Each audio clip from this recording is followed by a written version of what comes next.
both those players were instrumental in Blues getting the point here last time out. It's going to be one heck of a game, Warren. And it's off. Blues starting, kicking from right to left, light blue shirts, dark blue shorts, light blue socks. Forest Green Rovers in their green and black striped shirts, green shorts and green socks. 2 changes for Southend from the Rochdale win, with Leon Parallon and Charlie Kendall, who scored the 2 vital goals at the Crown Oil Arena, coming in. Hayes in the goal, Taylor Goodliff and Ralph at the back, Scott Morris on the right, Parallon on the left, Appiah Fawcett and Coker in the middle in front of Hussein, with Kendall and Hopper leading the line. Southend have a throw-in on their left wing, at 10 metres away from the byline. Nathan Ralph to take it. 38 seconds in, Southend certainly starting aggressively as Ralph gives it to Hussein. And he puts a cross in, looking for the far post. Scott Morris has gone down under pressure from Garrick. They were both on the edge of the 6-yard box as a looping cross came in from the left side. Scott Morris went down, but referee David Rock saying nothing given. Glenn Pennyfarmer. Yeah, I'm not sure they see it anyway, to be perfectly honest. I think the referee was following the ball. The assistant referee's never going to give that.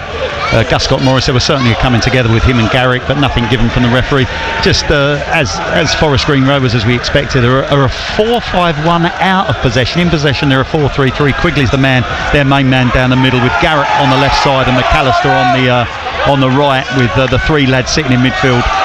And they do have possession back through Long, who's trying to get his head up. He's got the ball on the right side inside Southend territory, tries to feed it into McAllister through Southend's Ralph and Parallon, but the captain for the Blues intercepts it, and Parallon able to send it down that left wing for Hopper to chase. Too much for him though, bounces over his head and straight into the path of Ted Can, the goalkeeper. He's in goal, as Glenn says, back 4 of Long, Innes, the captain Moore, Taylor and Robson.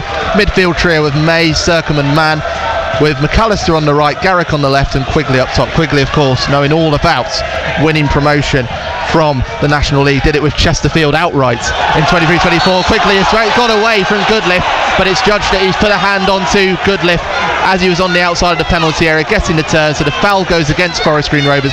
Free kick for the Blues just outside their penalty area. And that's it, you can hear the response from the home fans. Yeah, I mean, there's just times Ben Goodliff has got far too tight then. He's easily rolled. Quigley knows he's right up behind him. He needs to be lower touch tight there, because if that ball does beat the pair of them, he can give him a little nudge away from the ball, and he's always going to be favourite in the foot race. Because he was so tight to him, he was really right up behind Quigley. Quigley was able to spin him. Quigley did catch him a little bit with his hand, and the assistant referee give him. But he just has to be a little bit careful with his defending in those terms. Charlie McCann has won the ball for Forest Green inside their own half as Southend tries to play it long. He looks for McAllister on the right, but Southend's Ralph intercepting. So he tries to put it into Hussein.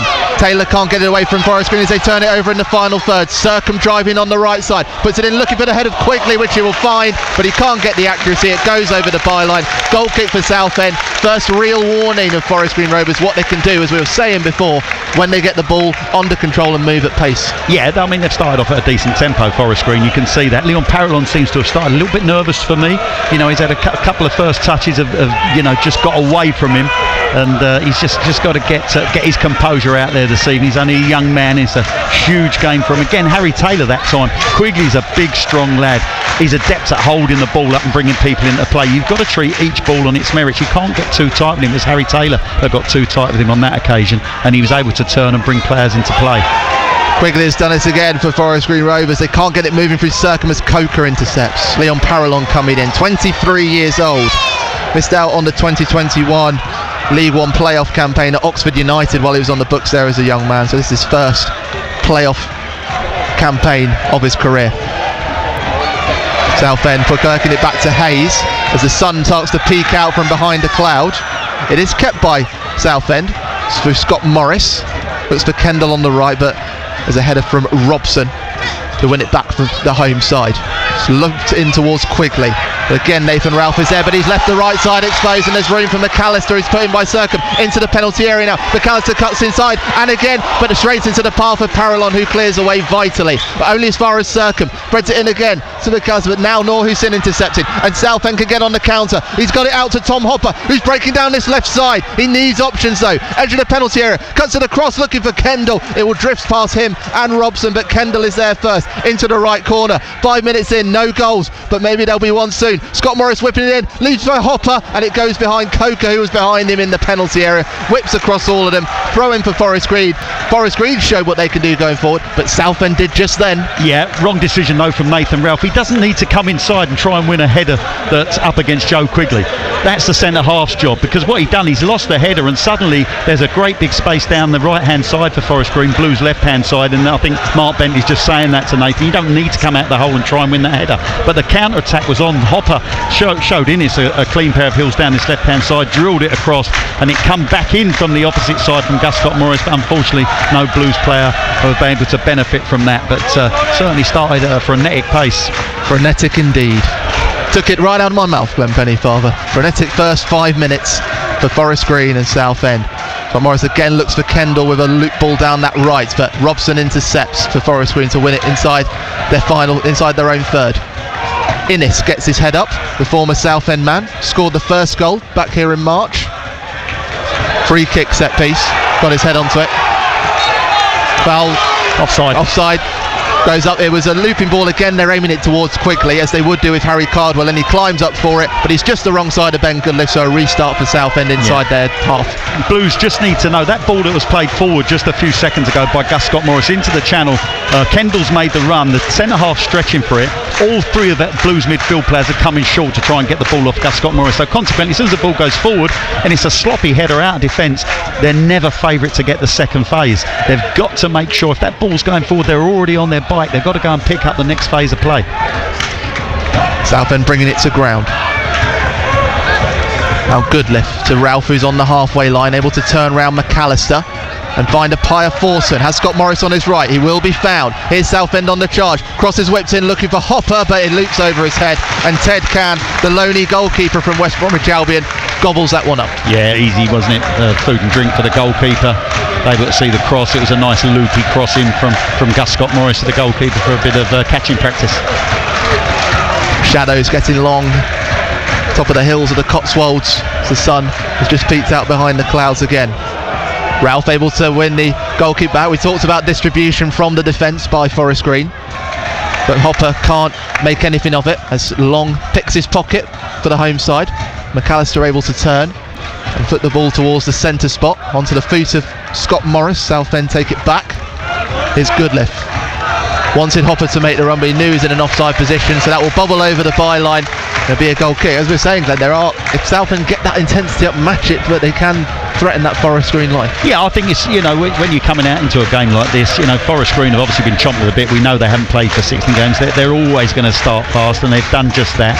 Blues, they would have spoken about in the dressing room, whether in the early storm, whether in that first 20 minutes, quieting the crowd down a little bit, all those normal things that are spoken about in dressing rooms on big games like today, and Blues are gradually getting their way through it. I mean, we've been playing, just over 8 or 9 minutes now, and gradually Blues are working their way into this game.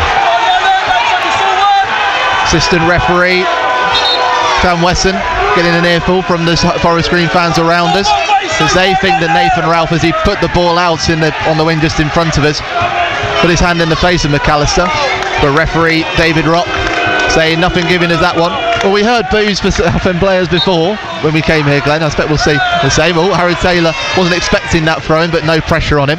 Hayes, thankfully. Well, yes, thankfully. We've seen moments like that before this season, but nothing on that occasion. There's more. Taylor will launch it for Forest Green. 8 minutes 40 on the clock. Forest Green Rovers 0, Southend United 0 in this National League playoff semi-final on BBC Essex Sport with me, Warren Muggleton, and former Blues midfielder Glenn Pennyfather. Tensions high, nerves high. The excitement has been the last couple of days, as we know what's at stake. Parallon into Hussein. First time for Ralph. Southend in possession, trying to get out of their own half on this left side. Hussein has spotted Scott Morris hugging that right wing, and the control is instant. He'll loop it over Garrick. Kendall tried to get to the edge of the penalty area, but it's beaten to it by Moore Taylor, so Scott Morris with a chance to throw in. I'm surprised, Glenn, that what you said with Garrick going on the left and McAllister on the right, because bearing in mind what we saw, at the New Lawn last time. I think with Garrick, he had the beating of Nathan. Yeah, but he doesn't normally play this side. He doesn't normally play right side. He normally plays left side, Garrick. So, you know, especially when McAllister does prefer this right-hand side. So I can understand it.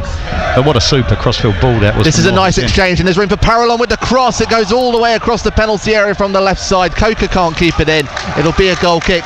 An intricate move from the throw-in. Scott Morris and Hussein exchanging. Room for Parallon on the right side of the penalty area. Crosses it in, plenty to aim at, but no one climbed. Yeah, well, that's a couple of little crosses, haven't we? We've seen one from Gus Scott Morris, that time Leon Parallon. Ball played into a great area, but no Blues player attacking that far post on that occasion. It looked like there was an opportunity for Ollie Coker, but he was just late getting in there, and the ball skips past everybody and out for a goal kick for Forest Green. But it's certainly a highlight again. We spoke about that before the game started. The fact that crosses, especially at Rochdale, was a real highlight coming in early, and Blues have started in that vein again tonight when they've had the opportunity.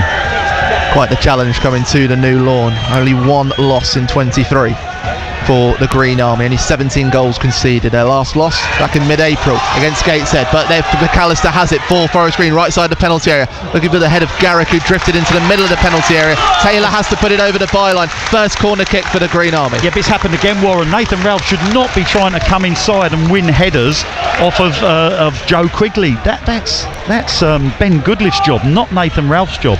Because what's happening, Quigley's winning the header quite easily and sticking it into that hole that Nathan Ralph's come out of. And with this corner kick, as you've guessed, Moore Taylor and the towering Ryan Innes going up for this one. 12 minutes in, still 0-0. They with the cross, but straight onto the head of Tom Hoppo. Clearance is high, but he gets to the second one. Mado is at the follow-up. There is a bounce though, and it's taken under control by Moore Taylor, able to turn and find McCann, but it goes behind him. There is a follow-up shot on that left side, but that loops well away, and I think that's even gone out for a throw-in from Forest Green Rovers. That was Quigley with that one. I don't know what he was trying, but he miscued it, whatever happened there. But you can see what I mean with, I think the bench is saying to Nathan Rupp, why are you trying to come and win headers there? Keep your shape, allow Ben Goodliff to come and win that header. That's what he's there for. He's a 6 foot plus centre half. Come and have a battle up with Quigley. That ball's there to be won. Come and win it. Treat each one on his merits. But Nathan Ralph doesn't need to come out of his shape and make it lopsided for Blues and cause them problems. 12 minutes in, no goals at the New Lawn. Long with the last touch for the home side from Nathan Ralph's throw-in.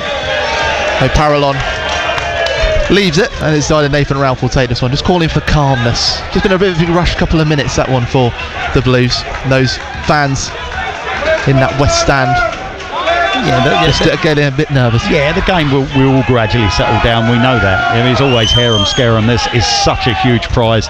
Nobody wants to lose this match. Hussein trying to head it forward for Southend, only as far as Innes. He finds Garrick, the midfielder, Pia Forson climbing, and will win the ball back. Hussein decides backwards is best, and then into space where Scott Morris will track back as Taylor on his inside. He was ahead of Quigley. Taylor and Scott Morris combine again. The pass back is light though into Hayes. He has to come out of his penalty area to thump it back downfield.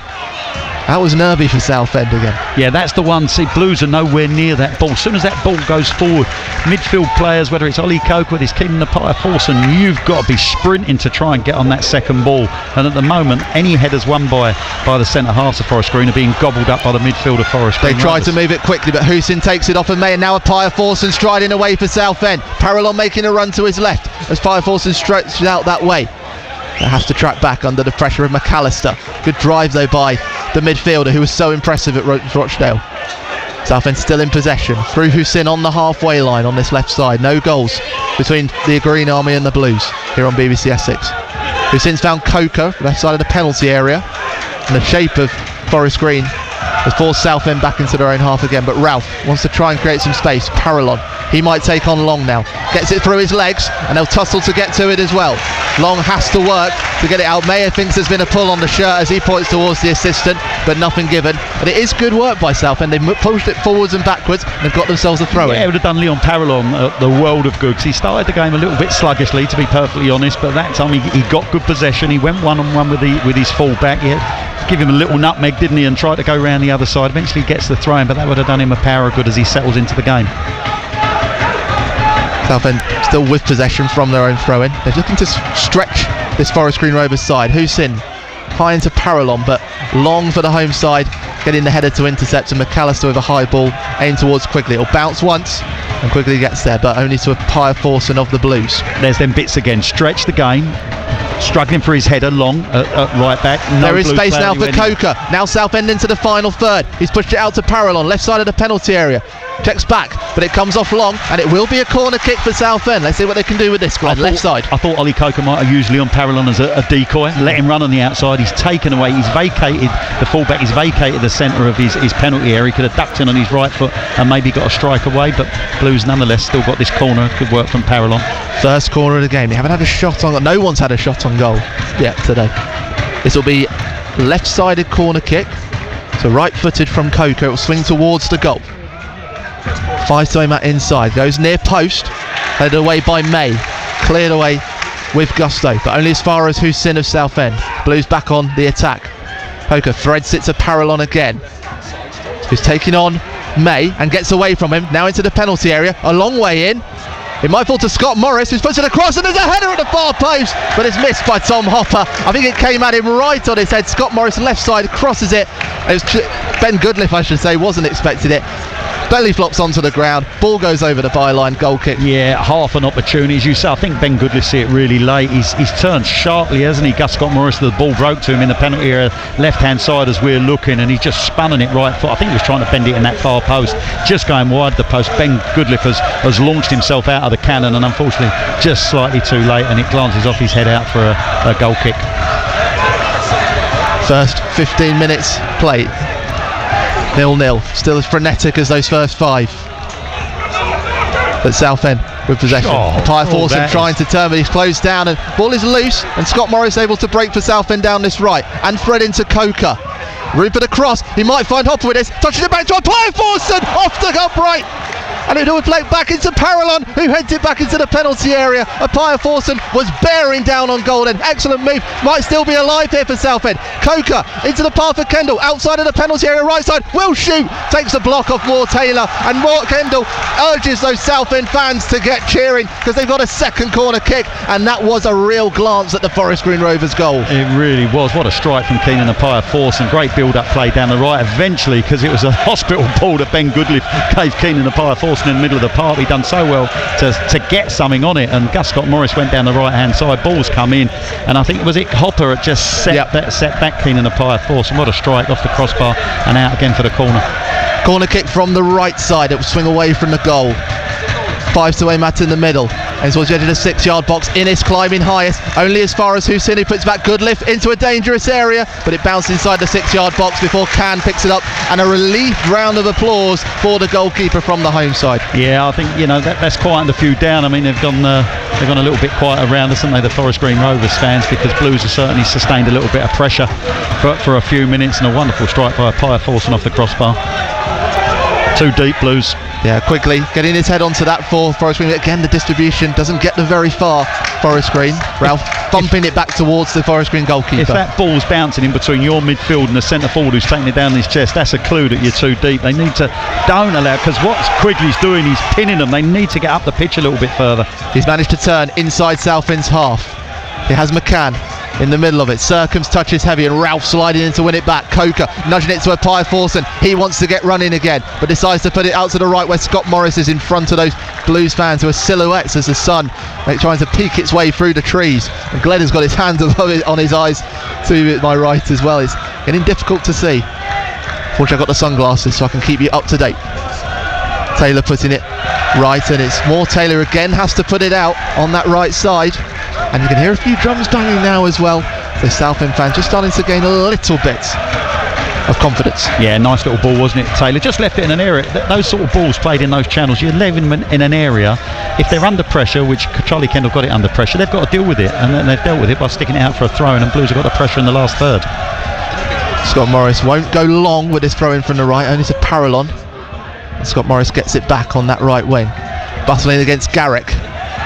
And the Forest Green Rovers man will win it back, and Robson clears it away only as far as Taylor, edge of the centre circle, has to work to get it away from McAllister. Parallon deftly into a Pye Forson. Southend trying to move forward again, but Innes intercepts for Forest Green only again as far as Nathan Ralph. 20 minutes in, 0-0 between Forest Green and Southend, and it's all Blues possession right now. But quickly muscles Coker off it, and we know what Forest Green Rovers can do. McAllister across the centre circle to Garrick, and May first time looks for the run of Robson, but Taylor has read it and he clears the ball high over that west stand, so it'll be a throw in for Forest Green, who are trying to get moving. Yeah, good cover from Harry Taylor. See the danger nice and early, didn't he, in that channel? So obviously Gus Scott Morris had gone tight in on Garrick, and there was always that space in behind if they got their passes away, and they did.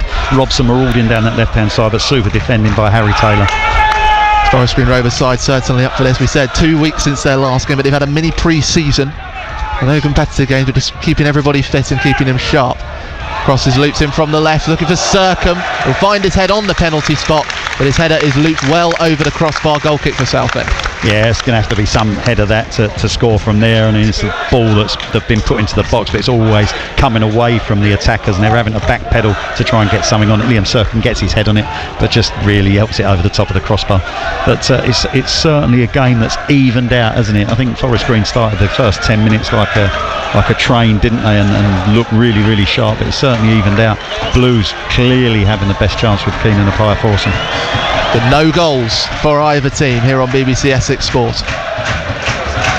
Pye Forson trying to take a ball under control. Hopper able to nudge it into Kendall, and a foul has been won by Hopper as well, as a challenge went in on him. It's a free kick. Scott Morris wants to take it quickly. We're on the right side, inside Forest Green's half, but Hussein has let calmer heads prevail, and they'll set up for a set piece. Yeah, hopefully they're going to try and isolate Innes, get Innocent out the way, try as much as they can to get Quigley out of the way as well. They're the two lads with the height and want to attack the ball. Let's see how Blues are going to set up here and where the ball's going to be played into. Yeah, Ryan Innes, a towering presence, must be about 6'5" at least. He's taller than that. Taller. Let's go 6'7". Coker with the free kick from this right side, and again it is Innes that thumps it away.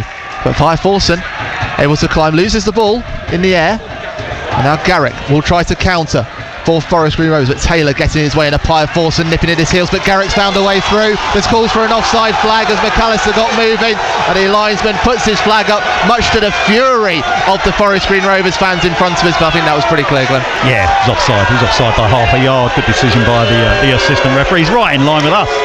Right in line with us, and of course when you've got a partisan crowd right in front of it, desperate for their side to get an opportunity to go, of course they're going to berate the official, and he got it right, absolutely spot on.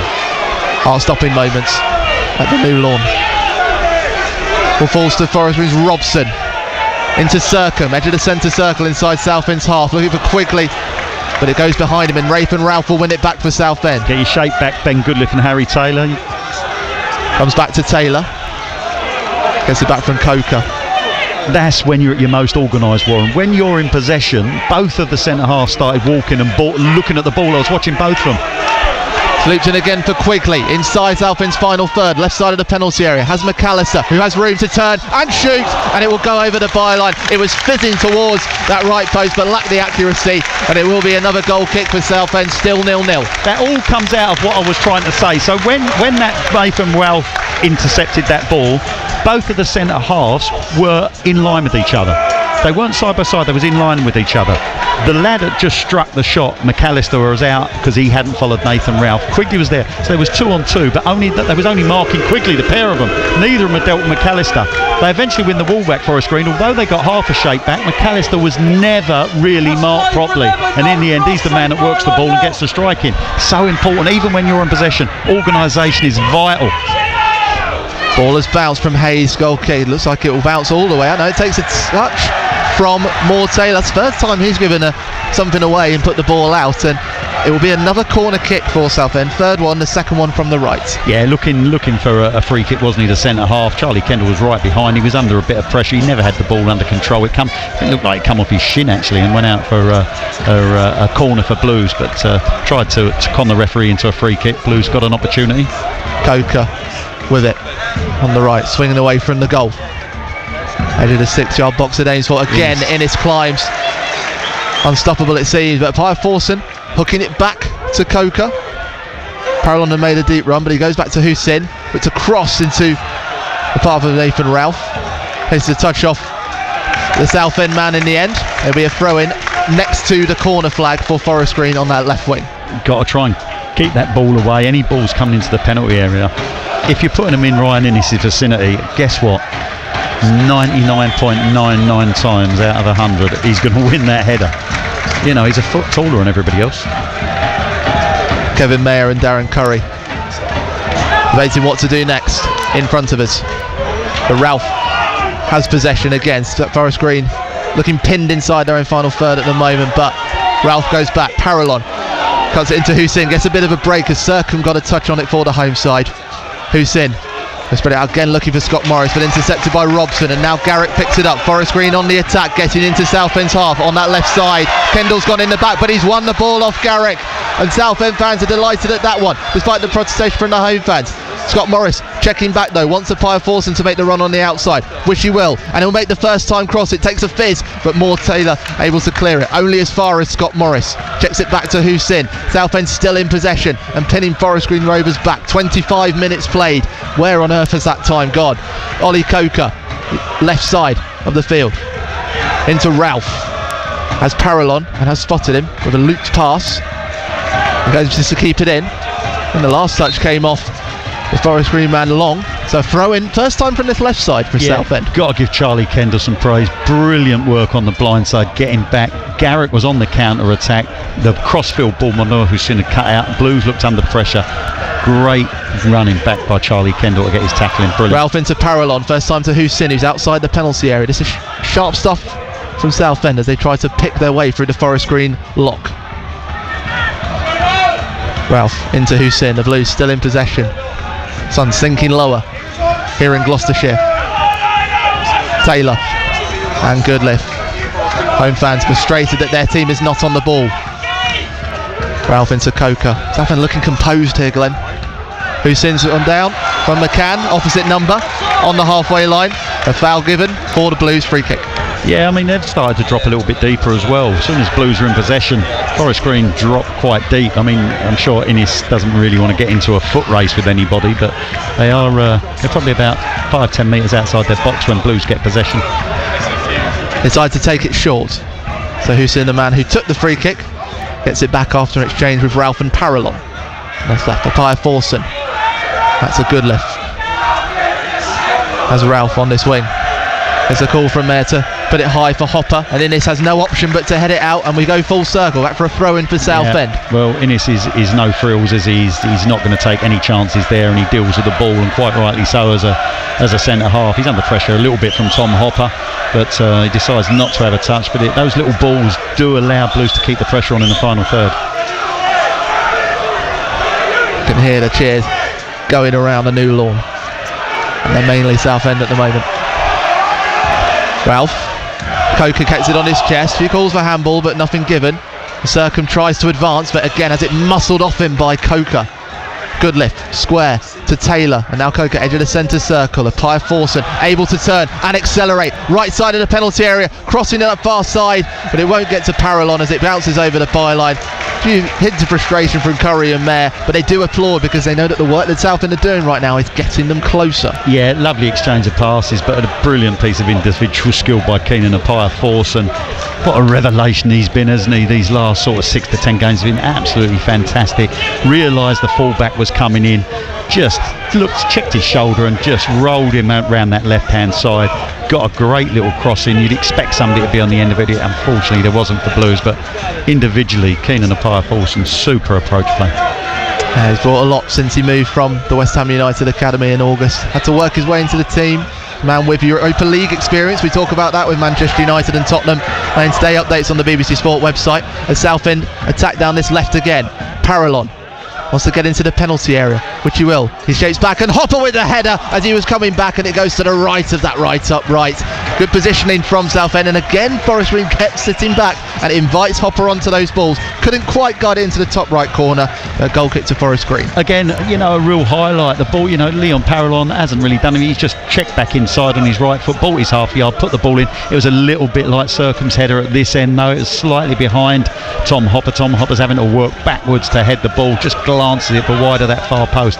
Are you looking at Nathan Ralph? He's just had a word with the bench. I'm just hoping he hasn't picked up a knock or he's struggling with anything. No, he looks okay. He did have a moment when he was out. I think he's just getting... He's getting some nutrition on. I think it might be an inhaler or something like that, possibly, not quite sure, but he's certainly asking for something, isn't he? John Gowan's getting ready. He looks okay at the moment. In the meantime, ball went out on Southend's right wing, so it'll be a throw-in for the Blues. Chubbs, you don't really want... I'm not sure if he's asking Nathan Ralph to go down. You don't want that, because obviously Nathan Ralph would have to come off the pitch for a period of time. John Gowan is running around the edge of the pitch. It looks like he's going to deposit something by the goalpost. It's Nick Hayes. I've just spotted Nick Hayes is down at the moment. Oh, Nick Hayes is down in his 6-yard box. Oh, we just spotted this. So players stopped on the edge of the 6-yard box on the right side. Nick Hayes, the goalkeeper for Southend. I wonder if this is to get something on. Is this a ploy to get something on for somebody else? Because obviously the goalkeeper doesn't have to go off the pitch. Because he's gone down absolutely nothing. He hasn't had any action recently either, has he? No. Interesting, although Nathan Ralph hasn't gone over there. He looked like he had an energy bar in his hand, John Gowan, but... Well, Hayes back up on his feet, nothing to be concerned about there. No. Meantime, Appiah Forson getting some instruction from Kevin, and a pat on the back as well. He's done a lot of good work as we approach the half-hour mark. Forest Green Rovers 0, Southend United 0 in this National League playoff semi-final on BBC Essex Sport. Well, maybe some dark arts on show, but it all means that Southend have a throw-in on their right wing, which Scott Morris will take to restart. So keep calm, everybody. Everybody's all right. Yeah. The throw-in bounces. Kendall won't get there ahead of Innes. McCann tries to bring it down for the home side, but again, Hussein picking at him. May as well. He was one I spotted as well, watching back some of the Forest Green games. May is one. They've tried to play a lot through him, the former Cambridge United man, and get him moving first time. Him and Circum very good with the first time balls. Circum though has to go back to Long. It looks like long and high down the right, but again onto the head of Ralph, guiding it to Appiah Forson, and it's judged to have come off of Circum last as it was cleared. It was a long time the assistant took to make that decision. Him and the referee didn't have a clue, the assistant referee. I mean the referee gave him the appointment there. He brought in 3 planes then. Unbelievable the amount of times he waved his flag both ways. Yeah. Happy New Year. Goodness me. Nathan Ralph into Hussein. Southend back in possession. Good lift going back to Hayes. Gets it out of his feet. And out to the right. Only onto Robson's head of Forest Green. Circum trying to whip it in for Garrick to chase, but Taylor intercepts for the Blues, and Appiah Forson shimmying his way around Garrick. Give it back to Taylor. Has to cut back inside. And all the way back to Hayes again. So I'll have another go at those long goal kicks. Aimed towards the centre this time, and Hopper. Little flick onto it, but ends up with Hussein bringing it to ground. Wanted to get it to Scott Morris, but Garrick in between them. Forest Green back in possession. But they can't get the pass back to Robson. Kendall trying to find a way through. Brought down by Garrick. Free kick for the Blues, hugging that right wing. Yeah, good work in the end by Charlie Kendall. Nor Hussein, risky little header backwards and sideways. Thought Gus Scott Morris had nobody on him, but all he's done is headed it straight to Garrick, who was actually, as you rightly said, was in between them. And in the end, Garrick gives the ball away, and Charlie Kendall wins his foul just inside the Forest Green Rovers half, way out on that far side. It will be Hussein. Put it in. Hussein from the right side. Aims for Goodless head. Gets a call to leave it by Nathan Ralph, and it's eventually cleared away by McAllister. Hoping that will quite bounce out. McAllister ends up giving it for a Southend throw-in inside the Blues half. Ralph will take. A few sarcastic jeers from the home fans in front of us for the assistant referee. Interesting, the fourth official, Sam Mulhall, actually refereed Southend this season. Guess where? Here at the New Lawn in that 2-2 draw, and also on New Year's Day against Braintree. McAllister again giving away the throw-in. David Rock, the man in the middle. Refereed Forest Green 13 times before. They've won 6 of those. Refereed Southend 3 times before, not won any. First time refereeing the Blues in 4 years. Ralph manages to get a foul off of Circum again.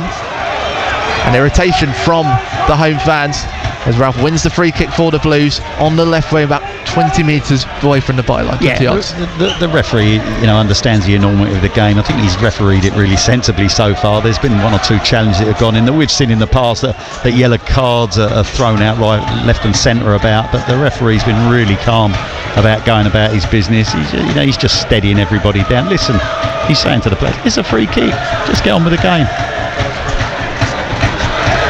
Done most of his games in League 1 and League 2 season, so stepping down for this big occasion in the 5th tier. Coker with this free kick for Southend from the right, from the left, right footed. Oh, that might be dangerous. It does loop, bounce on the top of the net, doesn't go in. But Ted Can had no problems about it, the Forest Green Rovers goalkeeper, happy to let it bounce on top of the net. Goal kick for the home side. Yeah, just waved it away, didn't he, Ted McCann? He had his bearings absolutely spot on. He knew exactly where his goal was, he knew where his crossbar was, and he realised, unfortunately, on that occasion, Ollie Coker had overcooked his free kick, as you say, just bounced on top of the netting and away for a goal kick. 6 games since he arrived in March from West Bromwich Albion. 2's the magic number for him. 2 clean sheets, 2 wins, 2 draws, 2 losses. Can Southend find a way past him? Make sure it's not 3 clean sheets. Forest Green trying to go high again down that left wing, asking Jordan Garrick to chase, but not able to get there. And Scott Morris, I have to say, Glenn, has had a good read on Garrick today. Yeah, let's not tempt too much fate.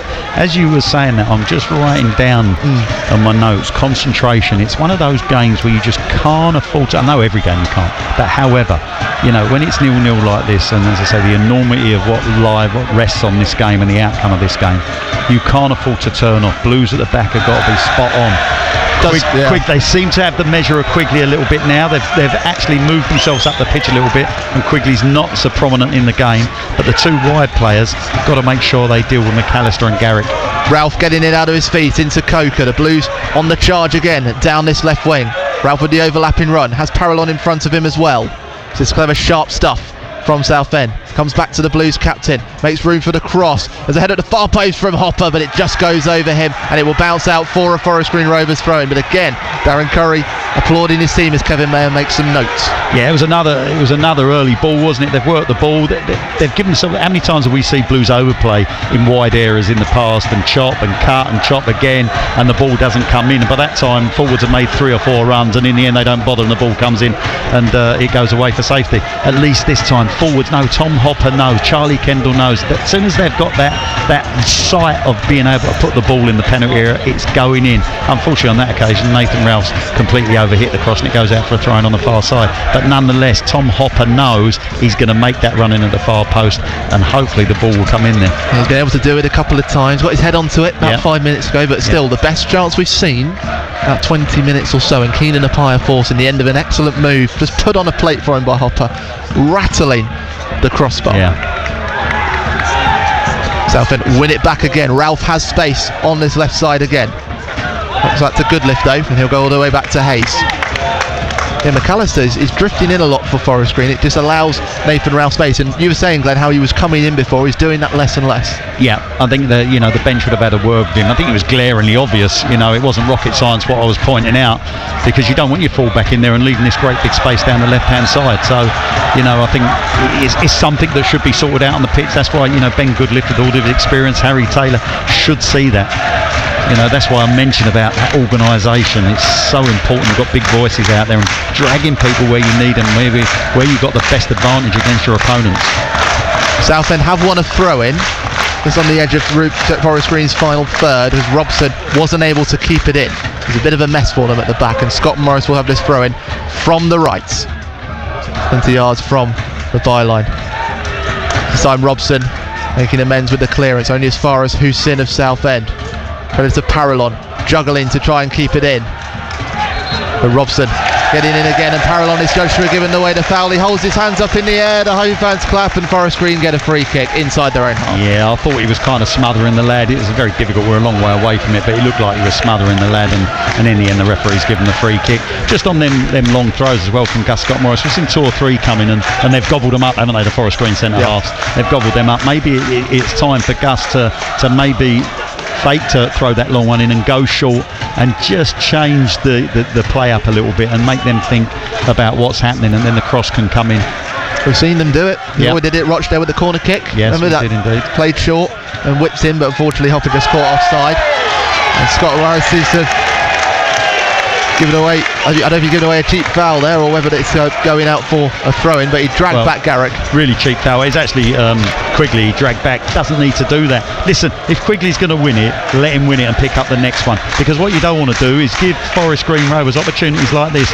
Free kick in a dangerous area, wide on the left-hand side, about 10 metres outside the penalty area, because we've been speaking about how good they are at attacking the ball aggressively. They've got some big lads in there to deal with. So free kick for Forest Green. That's just over 5 minutes of normal time left in this first half. Still goalless between the Green Army and the Blues. They've got one May over. standing over this free kick. Leaves it for McAllister to loop in. Looking for the far post, and Garrick, who's on the edge of the 6-yard box on that right side, can't get the control, and it bobbles over the byline. Goal kick. And we talked about the centre-backs, Glenn, for Forest Green. They were nowhere near that one. Yeah, nowhere near. It was a poor ball in the end, but I think what they'd done, they'd isolated Garrick at the far post. Blues are outnumbered. They didn't have, you heard me say, they're outnumbered here. There's one over, and it was Garrick, and unfortunately, fortunately for Blues, the ball just skipped away from Garrick. He looked lazy getting onto it. He didn't look like he was expecting it actually, and it skipped away from out for a goal kick. But they have to be careful of that. They've got to make sure they're marked down correctly from those set plays. BBC Essex Sport for you on all frequencies. Me, Warren Muggleton, former Blues midfielder Glenn Pennyfather, Southend. Having some good play here at the new lawn. They're still trying to pick their way through Forest Green. Kendall brings it into control for Appiah Forson, right side the penalty area, puts it into Parallon but can't get the control. It drifts from left to right, and Long able to clear it for Forest Green. Ralph gets a vital header onto it to put it into the path of Goodlift to stop McAllister from driving forwards. McCann though wins it back for Forest Green, and it's back to their defence, which gets a hearty round of applause from the home fans. More Taylor, and to Robson on his left. Kendall trying to close him down. He's gone in very late though, and that'll be a foul, and the referee will reach to his pocket. Kendall apologising, but I think he'll get his name in the book for that one. After 41 minutes, Charlie Kendall with the yellow card. Yeah, it was a classic yellow card, wasn't it? The full-back's trying to clear the ball up the line. Charlie Kendall's at full stretch trying to get a block on. The ball goes forward. Charlie Kendall clatters into the full-back. Gives the referee no choice really. He has to brandish the yellow card. Yeah, Kendall's had fleeting moments in this first half. Yeah, I think Blues have had that. I mean, if you was looking at the game on the strength of who should be in front, well, Southend United have had the best chance with Keenan Appiah Forson. Other than that, it's been pretty even. Blues have had some nice opportunities. They've had some balls flash across the goal, but Forest Green Rovers have had 1 or 2 moments themselves, promising positions that nothing's materialised. But certainly, it's all to play for without a doubt. Parallon heading it down, but May winning it back for Forest Green. And for McAllister, he brings it back into the path of McGann and finding a way through Hussein, but they battle to win it back. Edge of the penalty area, falling to Circum, will take a deflection off Goodlift, and it takes the pace out of it.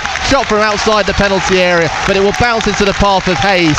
First shot on target for Forest Green Rovers after 42 minutes. Yeah, it was good work by McCann, really. He was out-strength 2 or 3 Blues players to keep possession of the ball. He toe pokes it square, and it was it Circum that come on and struck the ball, and it was a great block by Ben Goodlift, you have to say that.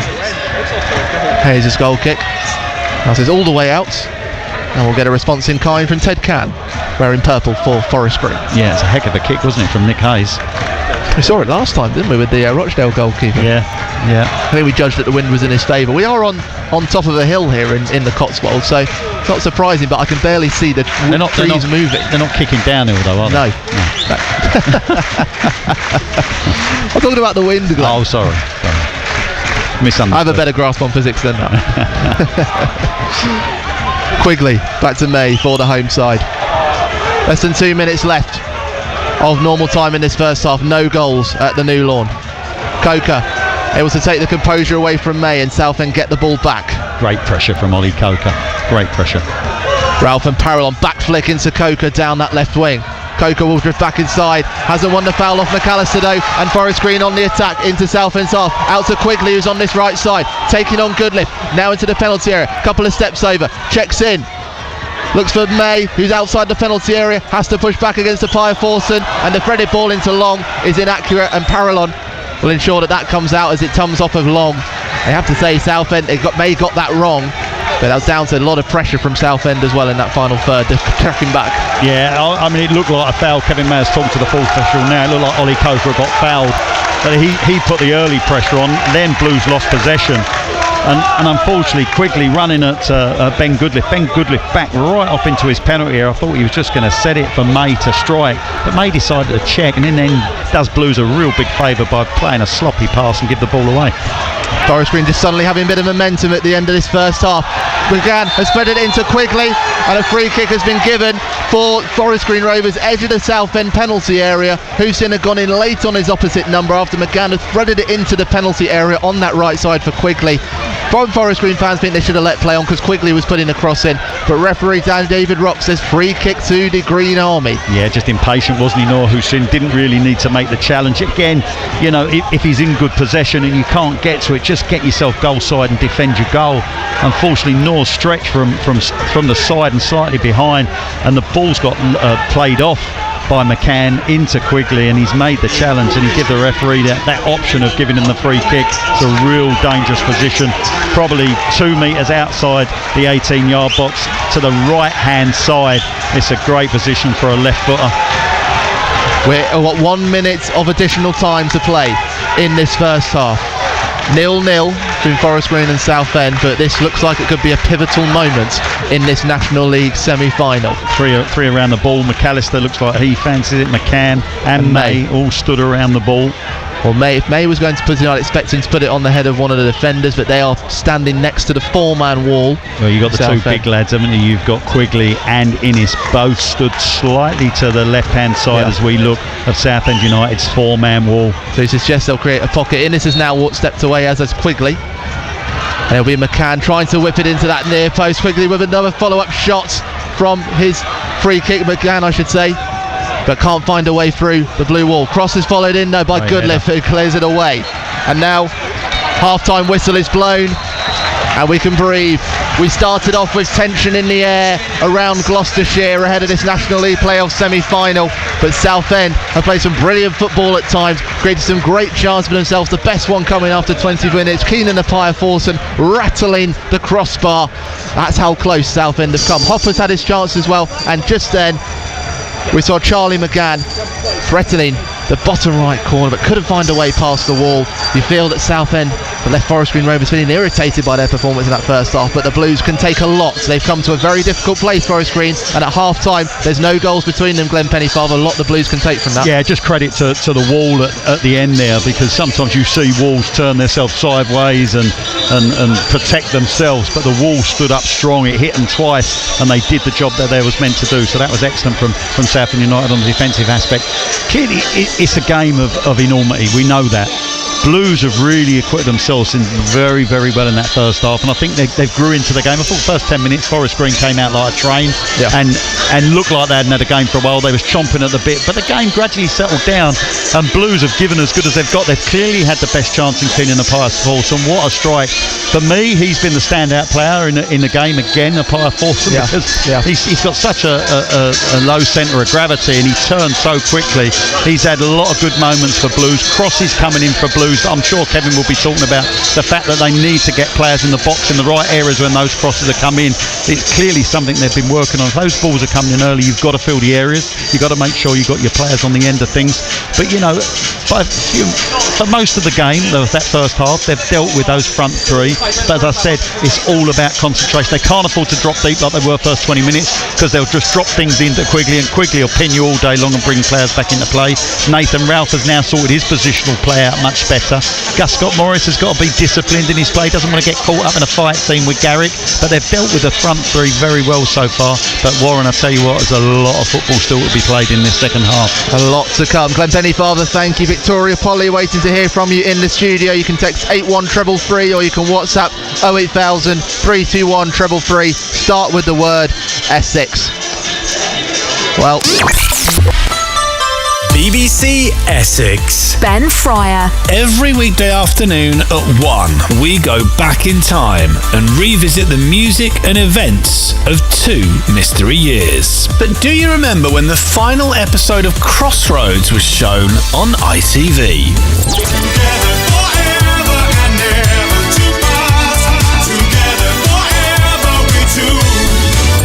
Did you guess the year? It was 1988. Back in Time with Ben Fryer. Weekday afternoons from 1 on BBC Essex and BBC Sounds.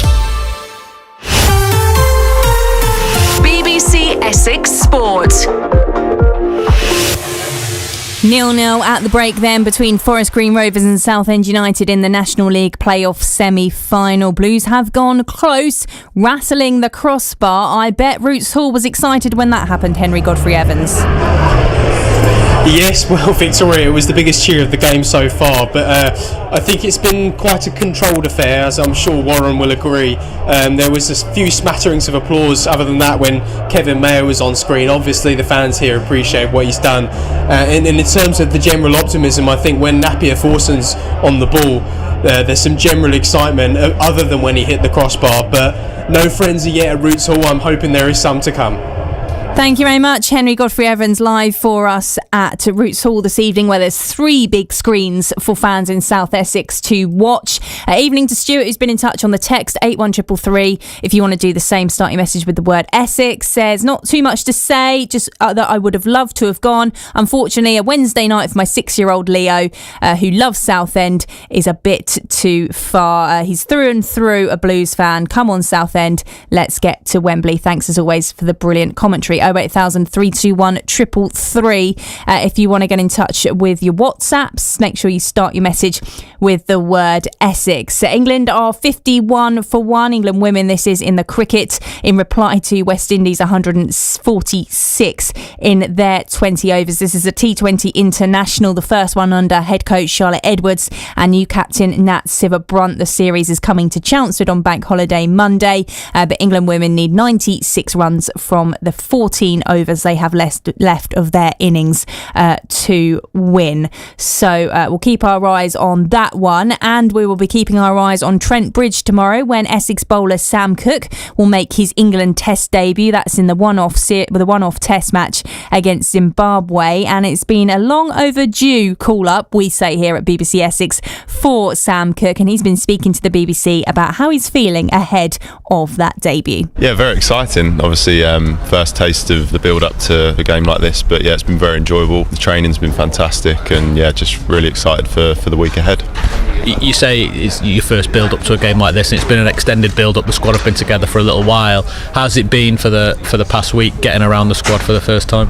Yeah, they've been amazing. The environment's been very welcoming. All the lads have been fantastic, sort of welcoming myself and Rui into the group. It's been sort of very seamless. Everyone's been, like I say, extremely welcoming, and obviously the training's been fantastic as well. The intensity, facilities, everything, it's been really good, and great preparation. Do you notice a difference in the intensity of the training?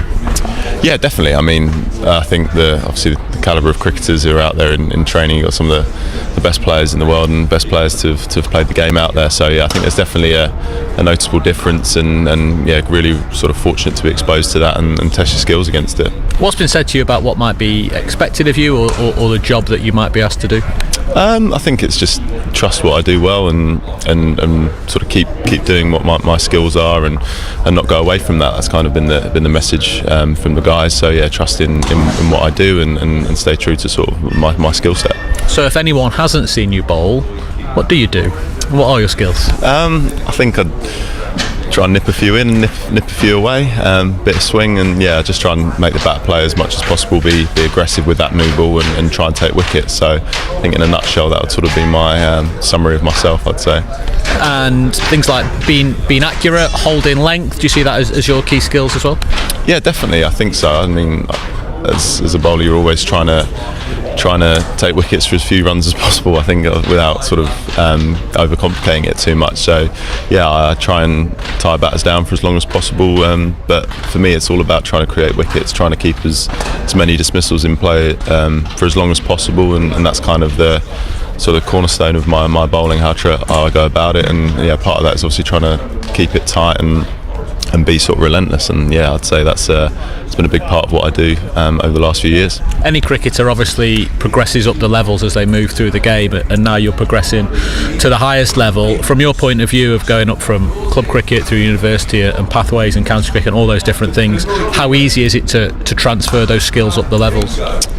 I think it's about sort of backing your skills, isn't it? I think whether you go for, like, say, from university up to second team cricket to first team, I think obviously a lot of it is the mental side, trusting what you do. You've been picked for a reason, and staying true to that. And I think sometimes you learn through experience going up the levels. You maybe try and go away from sometimes what you don't do. So yeah, I think for me it's about like staying true to my skill set and trusting what I do. Tell us about your black book. Yeah, it was a early joke that's sort of stuck now, so yeah, there's hopefully a few more names to be added in there. But yeah, it started off as a little bit of a joke when I was younger. I had a couple of good scalps early, and Dad said, you should keep a little book of the names, and it's just a bit of a laugh that I've sort of carried on doing, but it's a nice little memento. Hopefully at the end of my career it'll have a few more in it. So do you write down every wicket that you take? Yeah. And how many different books have you managed to get through? Was it just the one? Still in one. There's a few sort of repeat slashes in that book of multiple ones, but yeah, still on one. And I don't know, maybe at the end of my career I'll have more than one. But yeah, it's sort of a bit of a laugh, to be honest. So how's this week looking? Family coming to watch? Have you been inundated with those requests from Chelmsford Cricket Club? I mean, obviously, hopefully get the nod first and foremost. But I think if that is the case, yeah, I think there'll be a few people on the train on the way up. Hopefully, if it goes my way. So yeah, fingers crossed. Obviously, just focus on the cricket from my point of view. But yeah, hopefully, if I do get the nod, I think there'll be a few of them making their way up. Have you thought about, if you do get the nod, how you'll feel on Thursday morning? Yeah, I think so. I think naturally, obviously, you do think about it. I think, to be honest though, the way the environment's been and how welcoming everyone's been, it's made sort of coming into it feel sort of quite relaxed, and you feel assured and at home. So I think you never know until the day, but at the minute I'm feeling pretty good about things, and hopefully that will continue through to Thursday. And what an opportunity at the beginning of such a massive year for English cricket. 100%. I mean, obviously looking forward to the series sort of coming up. That's what you want to be a part of as a young player, and having aspirations to play for England. They're the series that you want to play in, and obviously starts with this week. So yeah, like you say, a fantastic opportunity, and hopefully one, if I get the nod, that I can take. You and I have already spoken about this. Your other love, Manchester United, Wednesday night. Are you sorted? I think it's going to be a quiet one. I don't think I'll be shouting too loudly about it. I think that probably says about where I'm at with my confidence in the team. Hopefully they get it done. I'll be supporting them quietly from the hotel. But yeah, who knows? Hopefully we get the job done, and that'll be a nice end to a pretty average year. And you said to me that you're more relaxed when it comes to cricket than when you're watching United. Is that still the case this week? Yeah, I think so. At the minute it is. We'll see. I definitely get emotional watching football. But yeah, I think I've realised watching Essex as well from afar the last couple of weeks, I've realised I'm a pretty nervous watcher if I can't control what's out there. So yeah, I think it's the same with football. Good luck. Thanks a lot, mate. Cheers. That's Essex bowler Sam Cook. I wonder how he'll be feeling at the moment. Goalless between Tottenham and Manchester United in that Europa League final.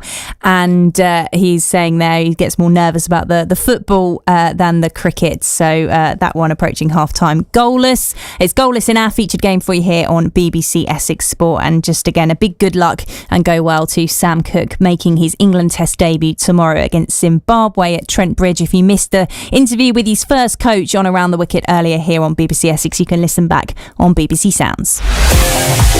BBC Essex Sport.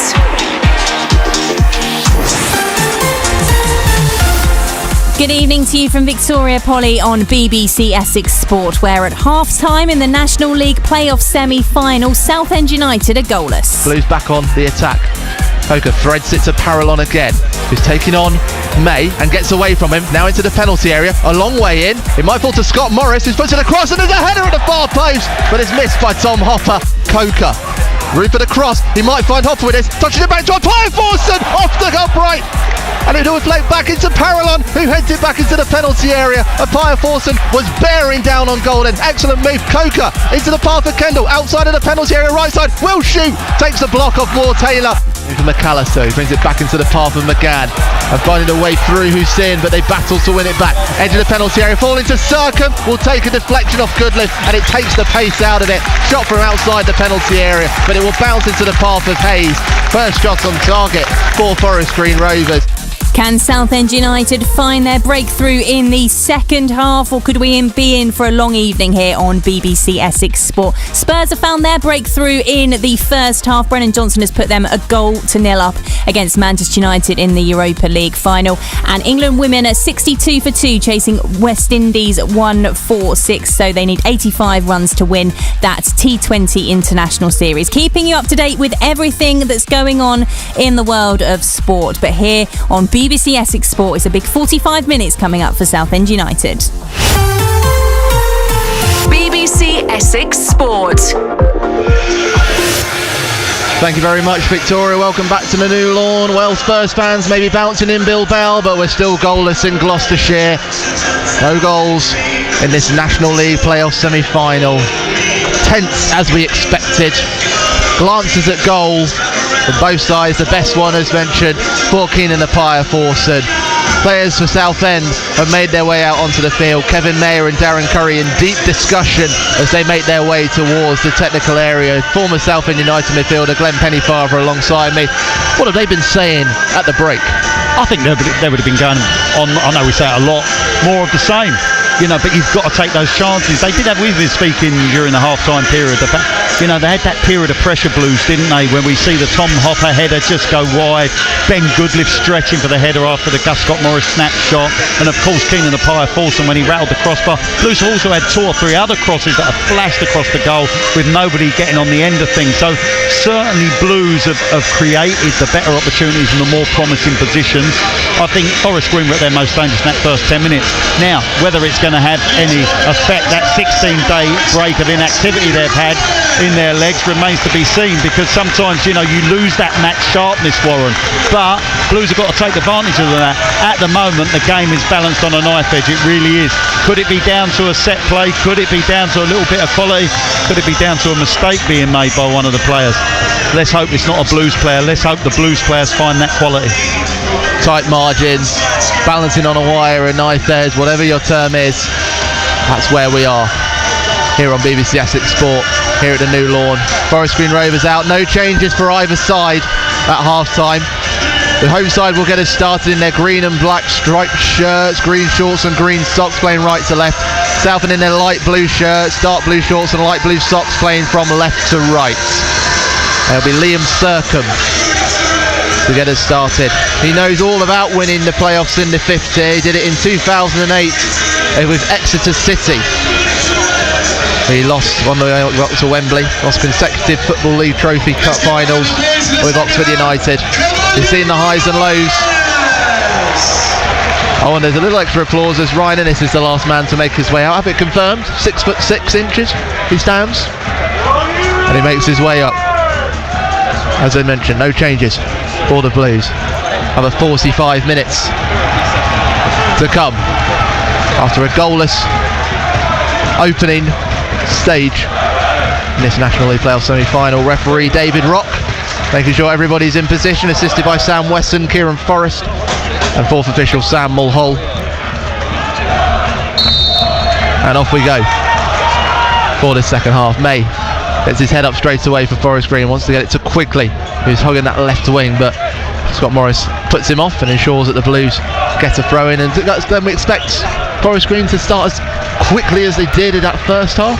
Yeah, I mean, I think Steve Cotterill, I think has got a touchline ban this evening. That's why we can't see him in the dugout. I think he's barking orders from upstairs a little bit. I think he got a red card in the Tamworth the lot win here a couple of weeks ago. He would have had a few choice words for his players, I think, because they certainly, you know, in terms of possession and creating the more promising chances, Blues were better than their host in that first 45 minutes. So, you know, we'd have said one or two things. He would be looking to galvanise them a little bit. He would looking for some more energy from them, I would imagine, especially in the middle of the park.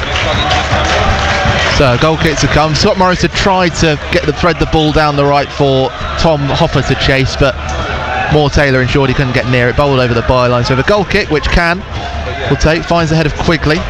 Garrick trying to turn Scott Morris, but it comes off him. That gives me a chance to run you through the team again. Hayes in the goal for Southend, Taylor, Goodliff and Ralph as part of a back three. Hussein sits in front of them, Scott Morris on the right, Parallon on the left, Apaya, Forson and Coker in the middle, with Kendall and Hopper leading the line. For Forest Green, Can is in goal, a back four of Long, Innes, the captain Moore Taylor and Robson. Midfield trio of May, Sercombe and McCann.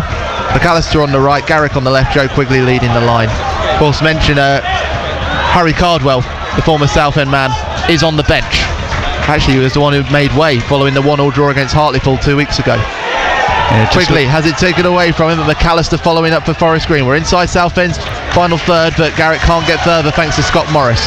Quick throw in taken. There's the pace from Forest Green. May spreading it out to Innes, who's inside his own half.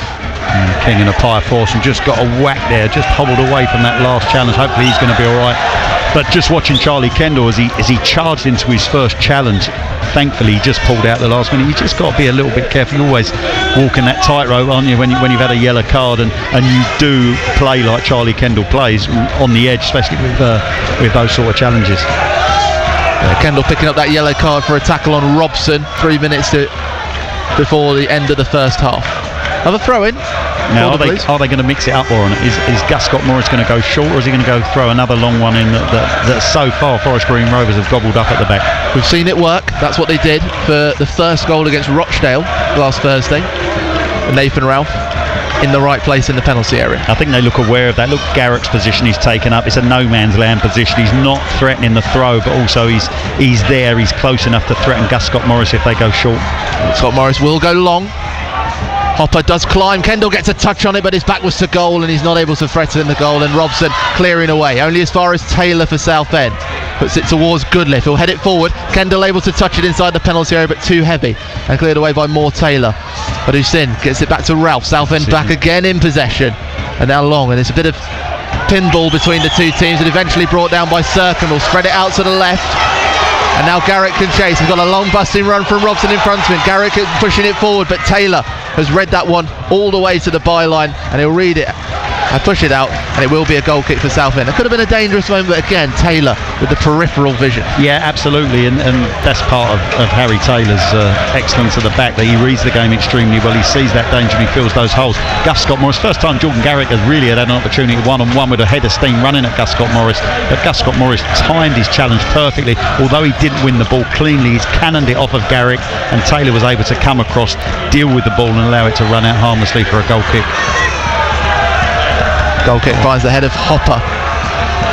Let's go back to Taylor. Hussein pushing it back quickly, trying to put pressure on Taylor. He gets it to Scott Morris, and he'll thread some space into Hopper. Can't head it for Apaya Forson to chase. But Robson gives it back to Southend, and Hussein. Kendall having to jet back. But Innes standing strong. His clearance though was not very good. It comes off Hopper. It will be a throw in for Forest Green, but well inside their own half. Just to paint the picture for you as well, sun has set a bit of a red hue across the sky, packed out all around us, 726 Southend fans in that far stand, and plenty of Forest Green all around us, wanting to get straight back into the English Football League, having bounced 2 leagues down like Southend did 4 years ago. Throw in for Southend. Scott Morris has stayed down after a bit of a nudge from Jordan Garrick. Well, Glenn, anything in that? Yeah, I think he got one across just on the bend of your ankle, your foot, and your ankle area. He just kind of left his foot there, Garrick, as Gus Scott Morris is going to clear the ball, and Gus Scott Morris, I think, just kicked through the bottom of Garrick's studs. That's a sore one. You see that a lot. The referee is just giving Gus Scott Morris a pat on the back. Nothing doing. He's not having a word with Garrick at all. Thankfully, Gus is okay and he's up and ready to go. That's Scott Morris. Scored the equaliser here in March. super goal that was. Was a great team goal as well. Won by Pier Forson, spread by Hussein to Kendall, who was on the right. Kendall just set it, didn't he? Yeah. Just set it. And Scott Morris, who just continued his run. That's a foul, referee. Stroke it in. Forest Green in possession through Garrick. Has McGann ahead of him, but he loses the touch of the ball, and Hussein able to take it off him as well as Coker. A couple of nervy moments for Southend, but they've managed to contend with them well. Yeah, McCann's just nudged. Noor Hussein's favourite to win the ball. He's going to win it. He's got his eyes on it, and McCann's just nudged him in his back to put him underneath the ball. The referee's standing square with that. How they don't see that, I'll never know.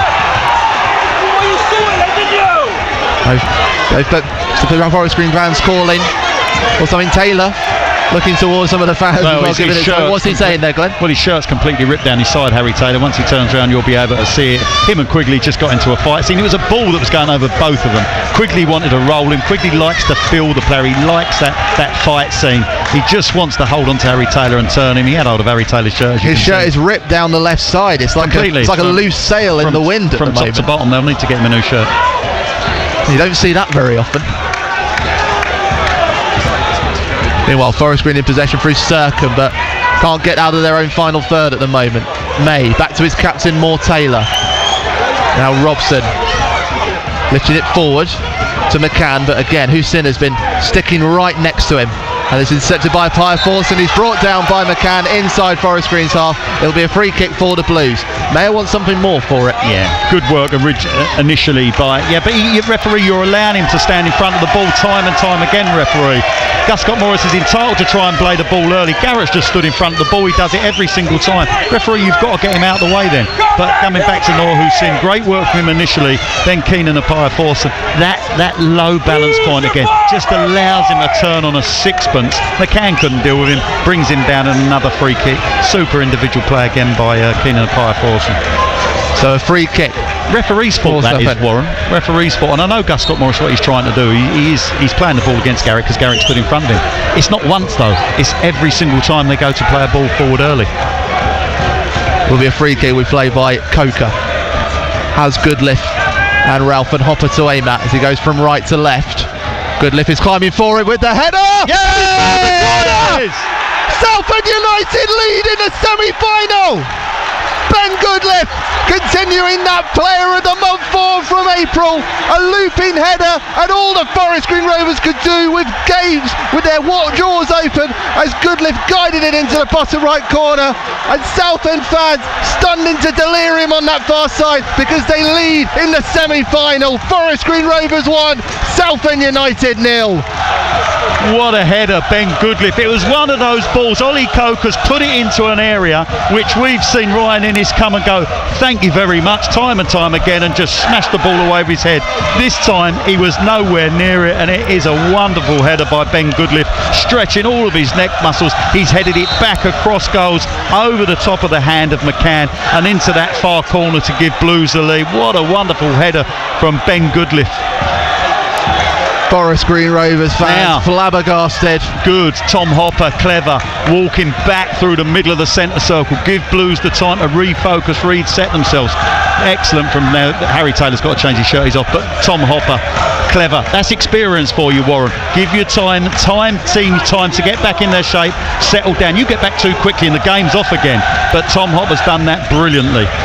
Ben Goodliff's third goal on his loan spell from Colchester United, and it comes at such a critical time, not just in Southend season, but perhaps in Southend United's history, because they lead 1-0, and right now, I'm not going to say it yet, Glenn, because there's a lot of football to play. Pier Forson trying to thread it into Kendall, but all of a sudden this game has changed massively. Forest Green Rovers fans flabbergasted. Southend United fans singing in the sunset of Gloucestershire. Well, there's still a long way to go in this game. Blues have got to remain fully focused, fully concentrated, keep doing what they're doing. Hopper has managed to win it off of May, and May has conceded a foul. He looks up to the heavens in frustration. Well, you know, when you give that free kick, he could have played the advantage Charlie Kendall's away, but now he has to do something about it. It's a bad free kick, it should be a yellow card. And he hasn't done anything. He's allowed Forest Green to reshape. He's brought Blues all the way back to midway in their own half when Charlie was away down the right hand side with a one-on-one. I praised him in the first half. You did. It's changed a lot. Yeah, he's changed my mind now. Glenn Pennyfather, referee Critton. Oh, Reviewer, I should say. yeah, reviewer. Listen to that. That is the sound of those Southend fans singing. 726 of them. I know people listening on the radio can't see it, but what a sight. The whole of that terrace on the far side. Noise is always restricted a little bit when there's no roof, but trust me, they're making so much noise. Everybody up, everybody's hands wide. Scott Morris has won the foul off Joe Quigley. Plenty of fans around us furious. It's getting quite close actually between the two technical areas, between Steve Cottrell's coaching staff and then Kevin and Mark, because they're both appealing. It's all fine, it's all civil, yeah, but they're both appealing and trying to get the attention of David Rock. Meanwhile, free kick for Blues inside their own half. Quigley taking the foul on Scott Morris. Yes, trust me, this is now Blues have got to keep their discipline, not just on the bench, but out on the pitch, because May I refer you to that word you wrote down in your notebook? Concentration. Yeah, absolutely. Because they're going to get more and more frustrated, Forest Green Rovers. They're going to get more and more desperate because of the prize that's waiting for these sides at the end of this match. Blues have got to remain disciplined. They've got to remain focused and above all concentrate. Nick Hayes takes this from right to left. Again, he'll look for the head of Goodliff, but Innes wins it. Hussein keeps it under control and will put it out on Southend's left wing. Throw in for Forest Green. If you're just tuning in, you've missed Ben Goodliff giving Southend United the lead at the New Lord. 1-0 over Forest Green Rovers in this National League playoff semi-final. McAllister is allowed to continue for Forest Green from the throw-in after the ball took a couple of bounces. Goodliff with the header to ensure that it goes over the byline to keep it away from McGann. That is a corner kick for Forest Green Rovers and a chance for them to respond. Yeah, absolutely. This is where Blues have got to be bright with their defending. They've got to get everybody, every man doing their job. Big voices out there now. Big voices. Adam May playing his first playoff match of his career. Who's dealing with the lad on the edge of the box? Ryan Innes at the back post. It's put towards him, but the climb is up from Tom Hopper, and now foul given away. Innes went into the back of him while they were both challenging for the ball. Free kick for Southend. Priceless Tom Hopper, defensively absolutely priceless. We spoke about, always used to speak about Harry Cardwell, the work he did on the defensive side of things, heading things away. Tom Hopper's just exactly the same, and we are going to see the introduction of Mr. Macaulay Bond. He's getting a last word from Kevin Mayer before he comes on. Tom Hopper, I should say, has gone to that playoff. I lost the 2021 League One playoff final at Lincoln City. Played in the semi-finals in 2018 in League One at Scunthorpe United. Southend giving the foul away as they try to play it out from the goal kick. May wants to get started quickly, but Tom Hopper standing in his way. Yeah, substitution is about to come. Referee Charlie Kendall to come on. Macaulay Bond to come on in his place with just over half an hour of normal time left in the second half. Kendall plays applaud straight over. He's had a hard evening, you would say, but he has played his part. Charlie Kendall, yeah, without a doubt. But I think it's sensible because, Charlie Kendall will go into those challenges and, he commits himself to those and he's running the risk. We know that. We've said that. He's sitting on that tightrope with a yellow card. He's disappointed. You see that with his face. He doesn't want to come off. But Macaulay Bond's come on. Macaulay Bond's gone out to the right-hand side. So it's going to be interesting to see whether Blues shape up as a possible 3-6-1 here. Forest Green tries to play it from a free kick deep, but Keenan Appiah-Forson trying to get Southend moving forward from it. Cross ball looped in from Forest Green, but comes off the head of Goodliff, doing the defensive work, having put the Blues in the lead. Again, Glenn, the first order delivery as well from Coker, absolutely perfect. And then Goodliff, it's two things to find it. But let's go back to Forest Green because they're on the attack. A ball is whipped in from Robson. It falls to McCann, but he can't get the touch. Goodliff in the way again. Taylor can't quite clear. This time Macaulay Bond does. Referee, I thought he was having a big think about whether to give a penalty, but nothing given. It's cleared away. It will be a Forest Green throw. It was very cleverly worked from Forest Green out to the left. First time cross from Jamie Robson. Look for McCann. His first touch was heavy though, and Goodlift pounced to get it away from him. Yeah, Goodlift defended very, very well. It was a loose ball inside Blues penalty area, and he dealt with that. All I'm thinking, if Macaulay Bonne has gone out and to the right hand side, what Blues don't want to do is suddenly invite all the pressure onto them, start dropping deep, give away, relinquish that possession, because they've worked hard higher up the pitch to keep Forest Green at bay. They don't want to now start dropping off and allowing them possession and allowing Forest Green territory to build passages of play. I hope we still keep the lads up front. I'm surprised that was Scott Morris. I thought he got the ball away from Garrick as he was coming away down that left, but the referee says it's a free kick to Forest Green. Patience again. We spoke about patience. Hussein got that free kick right at the death of the first half. It's patience. Don't give away silly free kicks. You're giving Forest Green Rovers free deliveries into your box. We make them work a lot harder for them than that. They've now got to defend their penalty area again, Blues.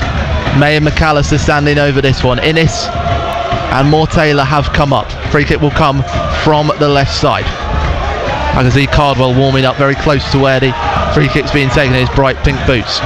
Southend leading 1-0 in Gloucestershire. Less than half an hour of normal time left. May leaves it for McAllister to take with his left foot, aims for that far post, and ahead of Innes, and it has found its way in. Equaliser comes from Forest Green, the 6'6" man climbing highest as he gets the Forest Green Rovers standing to their feet. The former Southend United man haunts the Blues again to get them back level in this National League playoff semi-final. All square again. Forest Green Rovers 1, Southend United 1. Yeah, look, the only way that Forest Green were going to get back in it was a set play, and that man Innes, who apart from the header that Ben Goodlift scored for Blues, has won everything that's been anywhere near him. And Blues, I said to you, can't give away cheap free kicks in and around your final third when you've got people like Ryan Innes who are willing to attack the ball aggressively like that, because it's going to cost you, and it's cost Blues. It's really disappointing. Back to level game.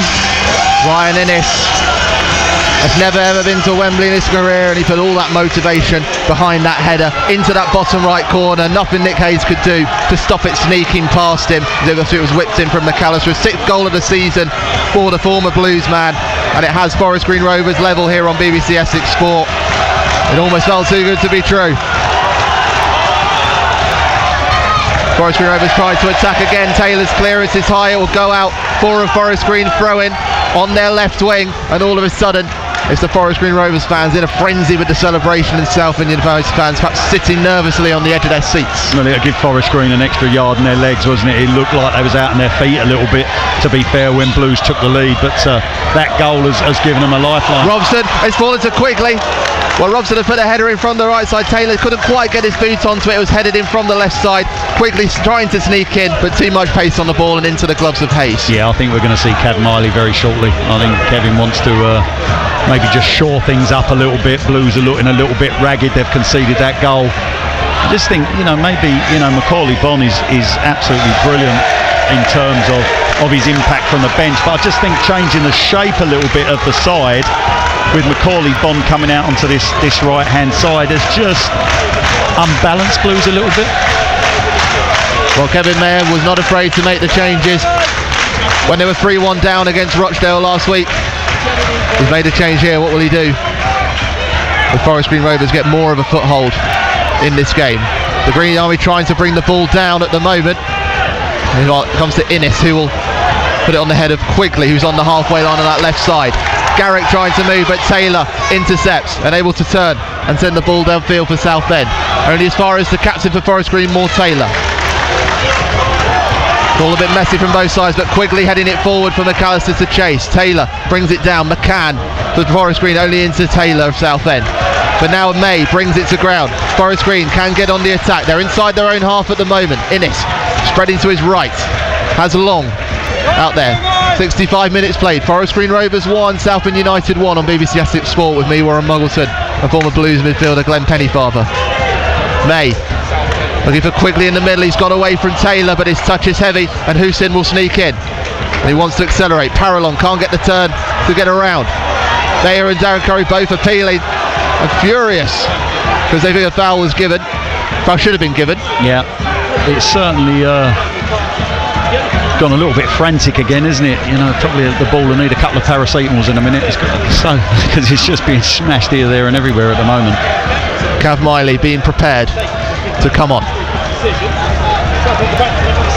Hayes with this free kick. It was given. Noor Hussein just hobbling a little bit after that challenge. Be interested to see what Kevin's going to go with Cav Miley about to enter the action. Taylor puts it into the middle. Fireforce and lets it bounce. Upper can't quite win it. Everyone's lost the touch of the ball except for May, Forest Green, and as far as Hussein. But Bon trying to win it back. He's gone down. We're falling for a foul. The Fireforce is still fighting for it, but Garrick has come away with it for Forest Green. Bon Forty been brought down. Coker trying to win it, but Garrick's got away from two of them now. Scott Morris though sliding in to stop him from moving forward. Southend back in possession. Bon over the halfway line on this right side into a Fireforce. Comes off of Garrick and Scott Morris tries to push it forward and he just puts his hand out, calling for a bit of calm. That's what Southend need now. Get back to what they were doing in that first half, start of the second half, moving it sharply, getting forward, getting in the face of Forest Green. I mean, we know how important goals are in games. It certainly lifted Forest Green, given an extra yard, and it's just dipped Blues a little bit. But we are going to see that change. Cav Miley coming on for Ollie Coker. Let's see if he's going to sit both of them in there or he's going to push Noor Hussein on one. Hussein has just pointed back behind him and saying, you sit behind me. Yeah. I'll go up. Has just moved into the Ollie Coker role just on the left-hand side of the three.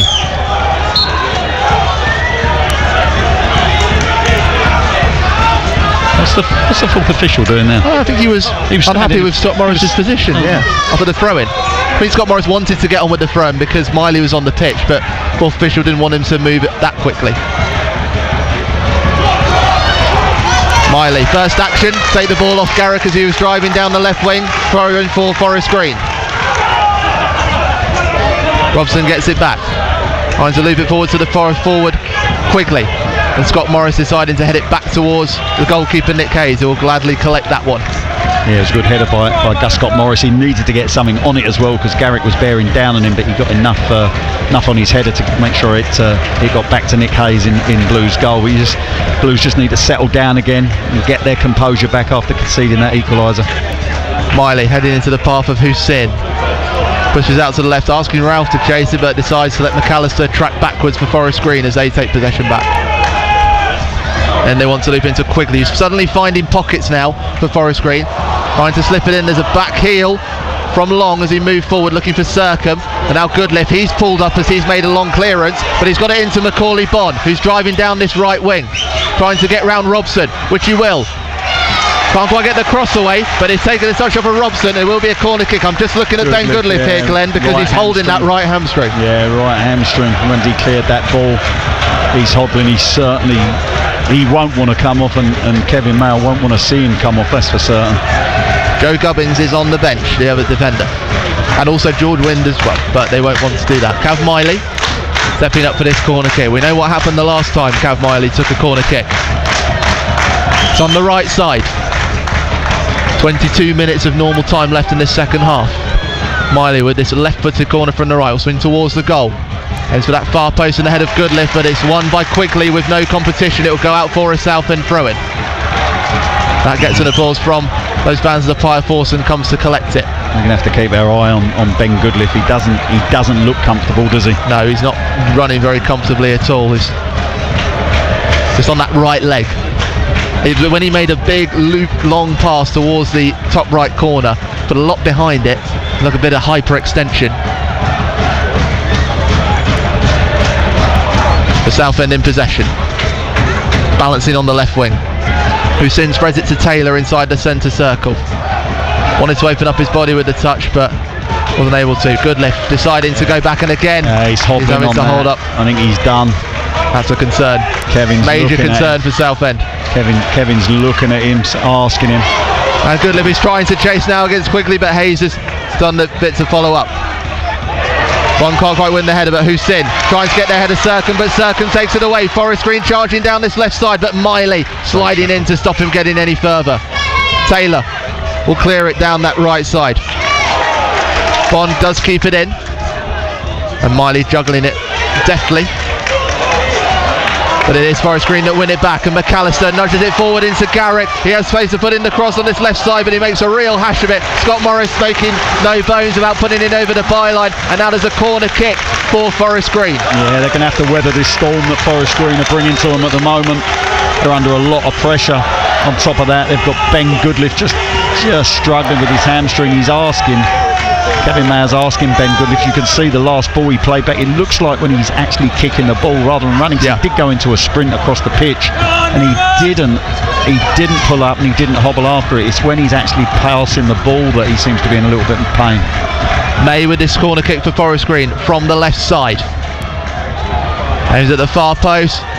On his full Circum getting a head onto it at the far side of the penalty area, but only into the gloves of Nick Hayes. He wanted to get moving, but his Southend players not in a rush to get out at the moment. No, I mean they need a little bit of rest. That's the time you dictate the tempo. But there is suddenly space for Parallon on this left wing, driving into Forest Green's half. He's now into the edge of the penalty area, taking on Long along the byline now. Has to check back, but still in possession for the Blues, twisting and turning, trying to create space. It does need a touch from Long. That's excellent work from Leon Parallon to win a corner kick for Southend, having just defended one of their own. Yeah, excellent from Parallon. Worked the ball all the way, didn't he, from just inside the Forest Green half all the way down that left hand side, and had that presence of mind just to keep twisting and turning and making the defender just get a toe poke into toe poke it out for the corner. Opportunity for Cav Miley to put a telling ball in again. Ben Goodliff is up again.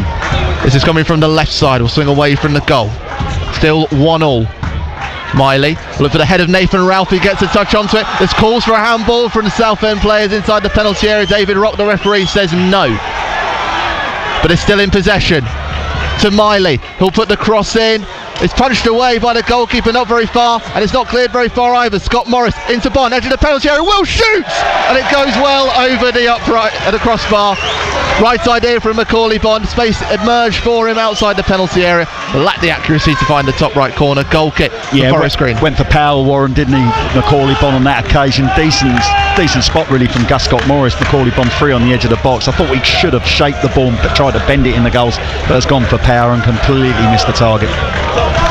Keeping an eye on Ben Goodliff while this is all unfolding. He's making a couple of looks over towards the bench, but he don't want to come off. He won't want to come off. He's that character, we know that. There's not a chance in the world. Hopefully he's run it off, and maybe it was an impact rather than any pull or tear, because I tell you what, if he has done that, then he wouldn't be on the pitch. That'd go. Yeah. But Forest Green have suddenly found a bit of second wind in this second half.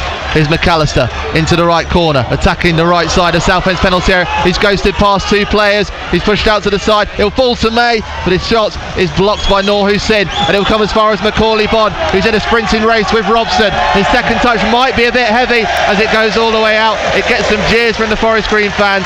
Macaulay Bond knows he can do better than that, but he was matching Robson in that sprinting race. Yeah, he was unlucky there, Macaulay Bond. It just faded out of play, didn't it, as he tried to play the ball forward and just into that open space for him to gallop onto, but unfortunately for Macaulay, just went out of play. Yeah, no reaction on that occasion, Ben Goodliff. Let's hope it was just an impact then. Yeah, he's twisting and turning around quick. That's the thing, it's the mentality there, isn't it, Glenn? Because Quigley knows that he's had that. But Taylor for Southend aims towards Hopper on the halfway line, but only finds Robson. Taylor will keep it in for Southend. Looks for a pie of Forson, but May gets his body in the way first, and it will be a Blues throw-in. May is questioning that. Why is he questioning that? It came off his chest. I'll tell you what, sometimes if you question it with enough belief, referees, if they're not sure, that they give it your way. Adam May trying to con the referee. Definitely wasn't Forest Green Rovers throw-in. A few dark arts with the sky getting darker in the hills of the Cotswolds. Bond wins the header to push it forward. He might have another go at it. Robson getting there first. Quigley keeping it in for Forest Green. All the way back to Innes, the scorer of that equaliser for Forest Green. It's been rare to see Forest Green Rovers going behind at home. Rare to see them conceding goals as well. That's 18 now in 24 games this season. They tried to be clever with it through McAllister, to looping it over the top down that left wing for Garrett to chase, but it bobbles over the byline. It'll be a goal kick for Southend. Yeah, in the end, just overplayed, didn't they, Forest Green Rovers down their left-hand side. And as you rightly say, just hooked it over his head, didn't he? I think he hooked it into a blind run that never happened. Steve Cottrell sitting not too far away behind us. 1009th game for him as a manager. Not many managers have reached that achievement. Has won playoffs before in the 3rd division in 2002 with Cheltenham. He knows how to win promotions with teams. Can Kevin Mayer do it with Southend? Right now, as we were, on a tightrope. Hussein's been dragged off the ball by McCann on the edge of the centre circle. That'll be a free kick for Southend. Pretty obvious that. I was going to say, I mean, he's dragged him round, he's ended up on the floor, and everybody goes, that's not a foul. It's a foul. Goodness me. Hulk Hogan would have been proud of that one. It was like a SummerSlam. Less than 15 minutes of normal time left. Forest Green Rovers 1, Southend United 1. The fans up on their feet. I wonder what was going on. I thought it was something because everybody's just clapping. They're just clapping to defend this free kick because it's a similar position to where Ben Goodliff scored from. But it's Scott Morris, metre away from the edge of the centre circle on the right side. He'll aim towards the left corner for Hopper to climb. This pushed away by Forest Green, but only as far as Parallon. Hussein twisting and turning, trying to find a way through the Forest Green defence. Parallon on that left wing. It's a 1-2 with Nathan Ralph. Now towards the byline, and it will take a touch off of the attacker for Southend. It will be a goal kick for Forest Green. Yeah, just tried a little trick, didn't he? And he didn't buy it, the defender, and unfortunately for Parallon, it just runs out of play for a goal kick. That's better though from Blues. Once they've recycled the ball, just get your passes going again. Innes to Garrick, who's pushed back over his halfway line. May was spotting the run of McAllister, but Ralph had read it. Now Miley, Southend, trying to get forward. Miley with some space in the centre circle, has Parallon out to his left. Nice little nutmeg from the referee to let the ball go through his legs.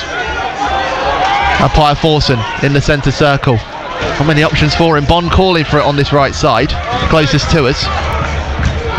Scott Morris has spotted an overlapping run from Parallon towards the right corner. And he's actually done really well. He got round Moore Taylor, who dragged down Parallon, and it will be a free kick for Southend.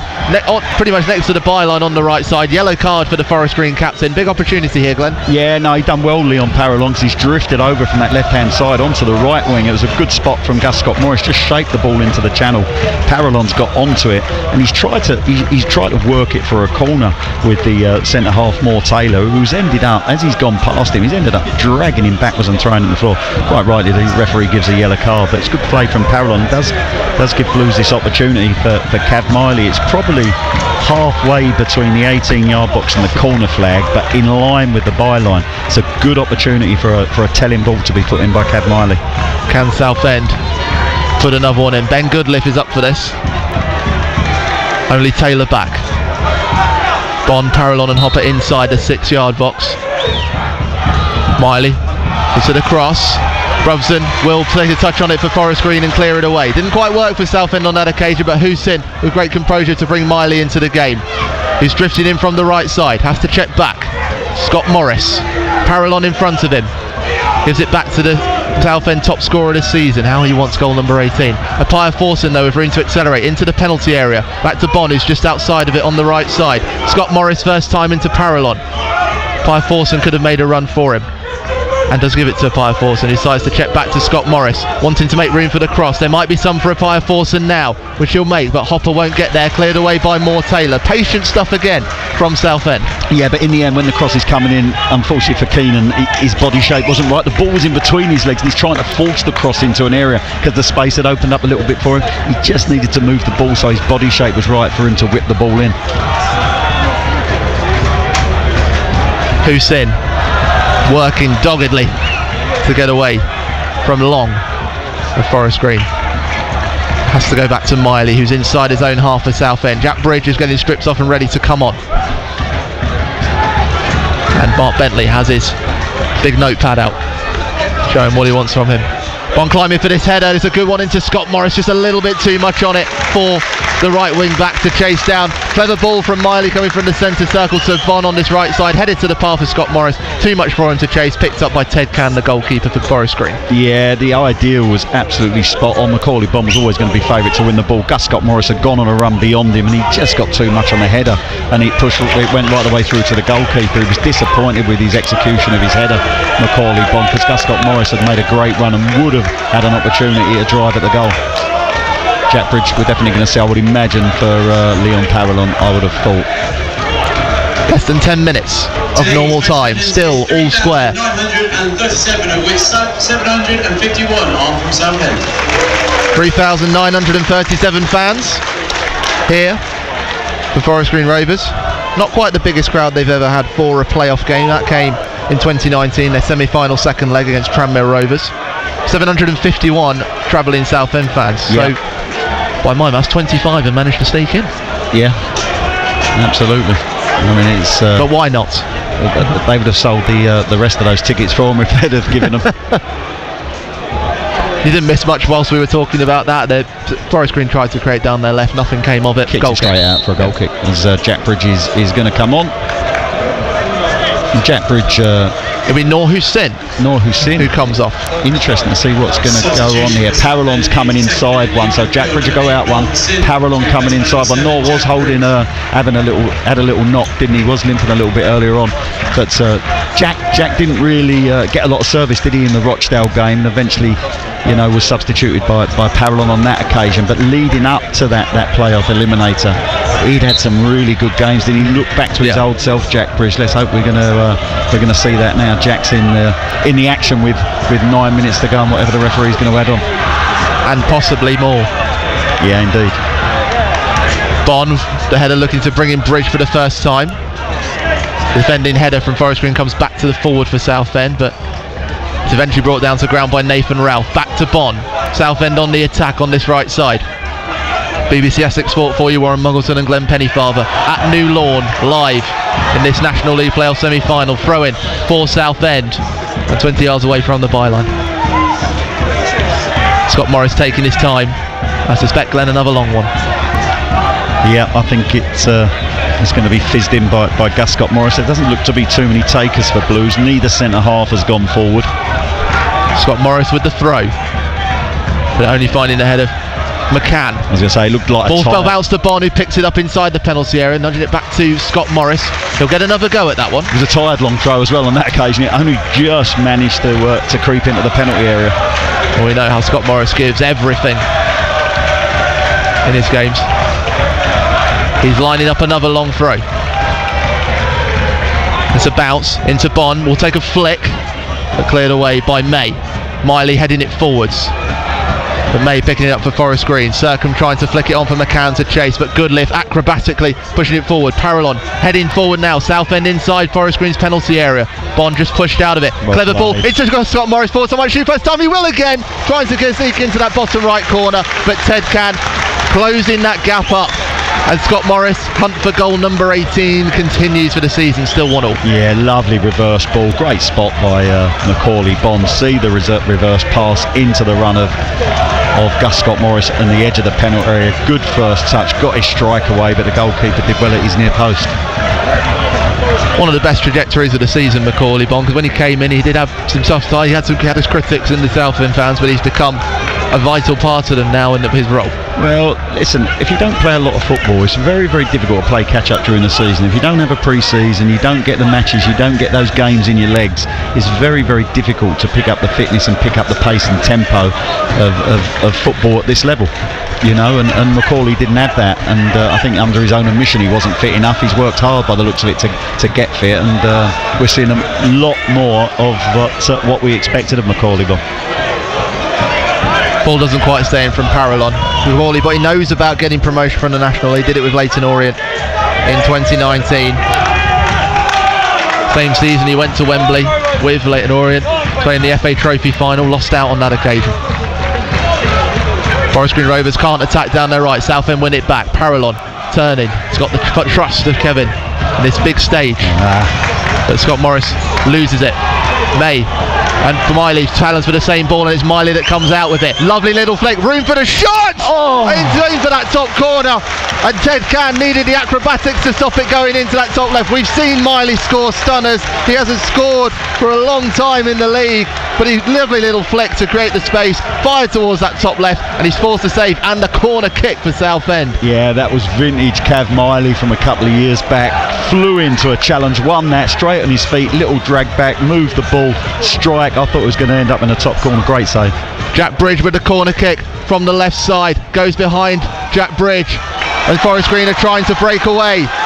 They've got the sprint on with McCann, who's managed to thread it into McAllister. He'll get it back, but Taylor sliding in valiantly to stop them from getting any further ahead. Robson will guide this one out, ensure Tom Hopper doesn't get there. Throw in for Forest Green. Harry Taylor then to stop that counter-attack. That was the first time Southend really looked exposed on the counter, and it's 85 minutes into this game, which is 1-1 at the New Lawn. Yeah, as he was going towards the ball, clean the power force, and I was thinking just take the foul on the edge of the halfway line, and then regroup, but he didn't, and it was a super challenge again by Harry Taylor. But Forest Green on the attack again. Room for Robson to drive forward into Quigley, edge of the said penalty area. There's a 1-2 back into Quigley, but Scott Morris is there to intercept. He'll clear it away, and it will be a throw-in for Forest Green. And all of a sudden, the home fans around us sensing there's something. Well, they've had a couple of little opportunities, haven't they? One on the counter-attack that Harry Taylor dealt with. This time it's Gus Scott Morris dealing with it after Blues had enjoyed a period of pressure. Robson will take this throw-in. It's short to McCann. Has Garrick. Left edge of the penalty area, but it's kind of a Pyer Forson wins it off him, and he's won the foul off of Garrick as well, who's had a really irritating day for his performance, for his standards, because he's had a lot of fouls taken out of him, and Pyer Forson winning that latest one for Southend. Free kick inside their own half. Yeah, again, good work by Pyer Forson. Macaulay Bond looking not quite sure what's happened here. I think his lace has just broken. He just cut it off. I don't think he's got a lace in one of his boots. Maybe the amount of lace they've just cut off. Goodness knows how long they were. Torn shirts, broken laces. Oh, it's all that. What year are we in? I don't think they have laces anymore. Less than 3 minutes of normal time. Forest Green 1, Southend 1. This National League playoff semi-final. Foul against Tom Hopper as he climbed for the header from the long free kick. Forest Green will restart on the edge of their own penalty area. Yeah, everybody's looking around asking what he was given, but he was given for a foul by Tom Hopper on Taylor Moore. Taylor Moore. Taylor Moore did all right as well. Yeah, Story Moore. You don't remember him, do you? I don't know. Ian Story Moore. Oh. I've been told all about Twizzle by Paul Clark. So. I don't go back that far. The goal kick aims for Quigley's head, which he will find, but he can't connect with another Forest Green player. Parallon able to take it away for Southend while Quigley was slipping. May bundles it out, will be a Southend throw-in. There's a bit of composure coming back for the Blues. Maybe they could create something. Maybe. Again, we're on a knife edge in Gloucestershire. Scott Morris take his time with his throw-in.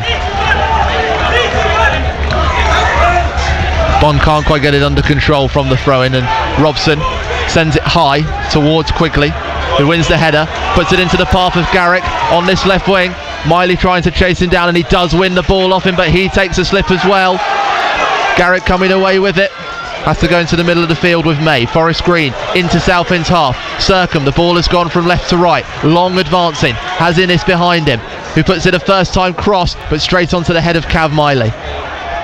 We'll come back to Innes, and the pair will have a game of header tennis before the ball is eventually brought to Macaulay Bond on the right side. Has Scott Morris running in front of him, but Macaulay Bond checks back. Lovely, clever work to get past Gert Quigley, and he wins the free kick. Kevin Mayer wants the booking from him as well. Has it not a yellow card, Warren? It's cynical. Sixth foul of this second half as well for Forest Green. One yellow card to show for it for the captain, Moore Taylor. That took place next to the byline. The introduction of Harry Cardwell as well. And Emmanuel Osadebe. The first substitutions for Forest Green in the last minute of normal time. Well, I think he's probably Steve Cottrell's gearing up to get them on the pitch and get them up to a little bit of tempo. Scott Morris with the free kick from in line with the halfway line. Couldn't find Ralph. Headed away by Quigley. Southend want to get on with the throw-in, and they'll be allowed to. Ralph just assessing his options though. Great time to score. 15 seconds left of normal time. We'll find out shortly.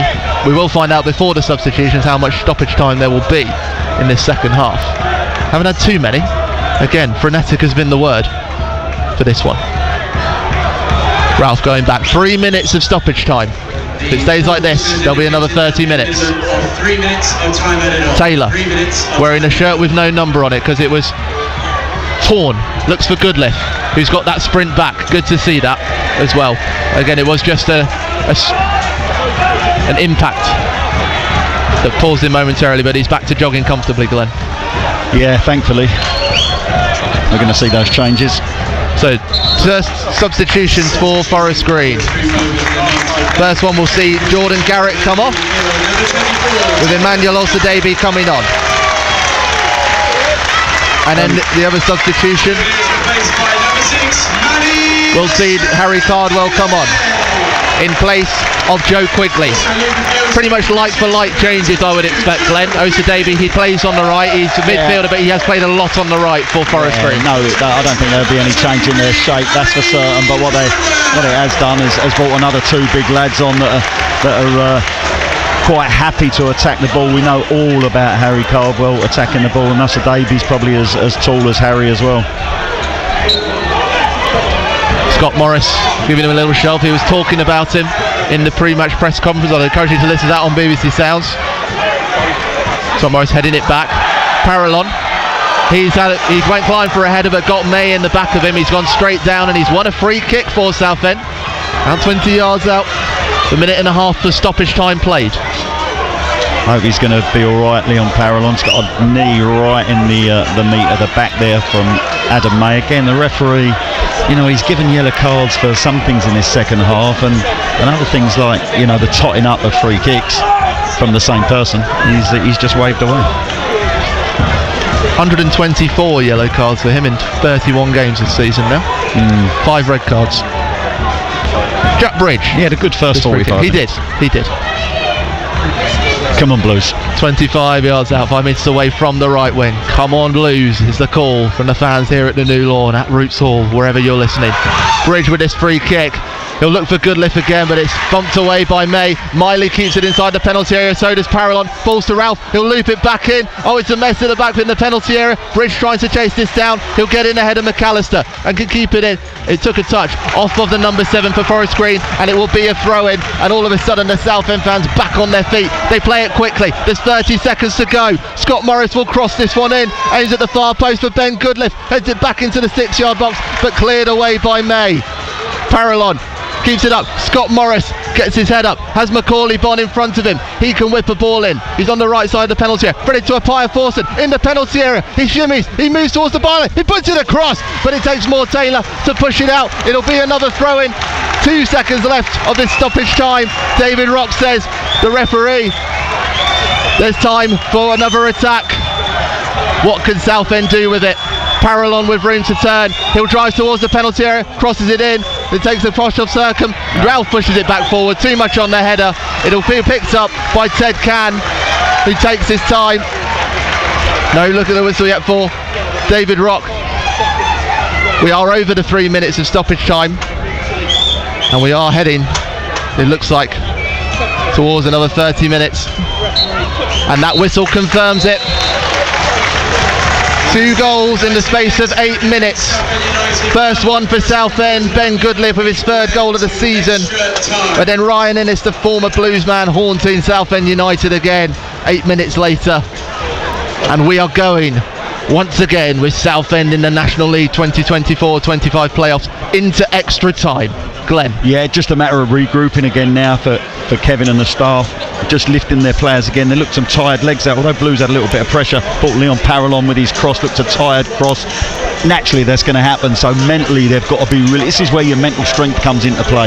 You've got to make sure you're spot on, you've got to make sure you're focused. It's ironical, isn't it? All the football we see play, all the approach work, all the promising positions, and it's 2 set plays that have brought the goals this evening. Obviously a fantastic header from Ben Goodliff to give Blues the lead, and then Kevin will be so disappointed giving that free kick away in such a dangerous area when you've got somebody like Ryan Innes on the pitch. They've been bitten by him once already this season, and now it's twice. But Blues are very much in this game. It's still balanced on an absolute knife edge. I'll tell you something, Victoria, the hills of the Cotswolds have been creaking with the noise and the excitement, the vivacity of this National League playoff semi-final between Southend United and Forest Green Rovers. And here at the New Lawn, after full time, it is 1-1, and it means we'll hold on to your horses. We're going to have extra time. Back to the New Lawn shortly then for that extra time. I bet it's feeling tense at Roots Hall after that one, Henry Godfrey-Evans. Yes, well, Warren was talking about creaking. Well, we had our own at Roots Hall because about 2,000 people were creaking as they leant forward for a couple of flurry of those chances at the end. You can see the reaction to that goal on socials. It's up on BBC Essex socials on Instagram and Facebook. It was quite the ruckus, almost comparable to the Rochdale one, dare I say. But it does feel like the fans here are warming their vocal cords up for Wembley. Again, dare I say it, but I think things are going to be stirring up in the extra time. If they do anything like they did at Rochdale, it's going to be a good one. Thank you very much, Henry. Don't forget, if you want to let me know your thoughts throughout this extra time period, 81333 on the text, 08000 321 333 on WhatsApp. Start your message with the word Essex. We will be on air until we need to be on air to see you through here on BBC Essex Sport with whatever the outcome is between Forest Green Rovers and Southend United in this National League semi-final of the playoffs. 1-1 after normal time. So into extra time we go to decide who will play Oldham at Wembley on Sunday the 1st of June. Back to your commentary team, Warren Muggleton and Glenn Pennyfather. Thank you very much, Victoria. Just looking through my notes, trying to perhaps keep the nerves away, with the adrenaline from pumping around my body. And I look back to the last time Southend United had a playoff semi-final. It went to extra time, and there were 2 goals in extra time. Remember that one? May 2015, at Roots Hall, Southend 3, Stevenage 1. Yeah. And that took Southend to Wembley.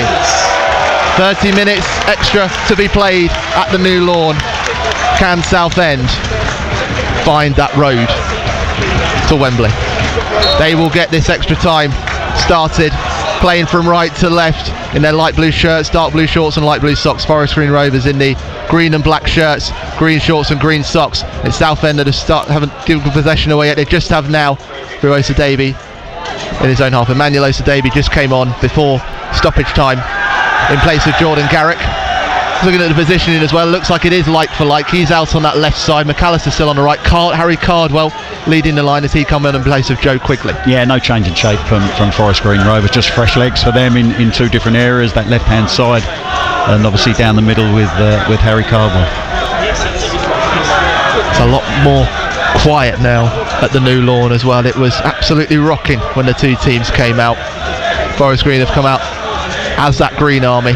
Yeah, Southend with those 750, but all of a sudden that wave of tension, it's almost like a cloud that follows us around, Glenn, in these playoffs. That nervous energy, isn't it? The adrenaline pumping from not just the players but the fans as well. And Blues fans have made so much noise on that far side. They've been absolutely fantastic. Foul given away by Macaulay Vaughn inside Forest Green's half, just a little nip at the heels of Osadebe. May told to leave it by Moore Taylor. Again, you're back to the situation in extra time, and you see it so often. Do you stick or do you twist? You know, teams that want to say they want to go and win it, but do they invest that amount of players forward? Do they take chances? It's just going to be interesting how both sides approach this, because there will be some tired legs out there, whatever way you look at it. Harry Cardwell winning it for Forest Green inside Southend's final third, but Cav Miley taking it off his heels. Hopper, very much isolated at the moment up top. Has Bond on his right, Bridge on his left, Appiah Forson and Parallon in the middle. Miley sitting in front of the defence of Scott Morris, Taylor, Goodliff and Ralph. Goodliff had a bit of an impact on his right leg, but he's managed to run it off, and he's still in the game. The scorer of that first goal after 54 minutes, a looping cross from Ollie Coker and the header into the bottom right corner. Then 6 minutes later, the 6'6" man, Ryan Innes, the former Southend United man, getting on to the end of a Kyle McAllister free kick from the left and getting it past Nick Hayes. Forest Green with possession inside Southend half. Osadebe drifting towards the left, trying to take on a Pia Forson. But his pass is not good, and Pia Forson able to sneak in as he does. Just such an ability, Glenn, to get between the man and the ball. Yeah, I mean he's so quick in and around people's feet, isn't he? And people find it difficult to twist and turn as much as Keenan and Pia Forson can do. It looks like we're going to see another change. Josh Walker.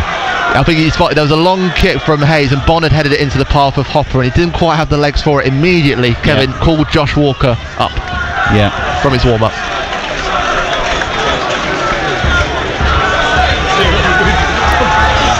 You're listening to BBC Essex Sports in this National League playoff semi-final.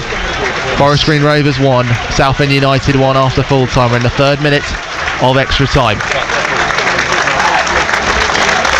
It's like Joe Quigley just getting a round of applause.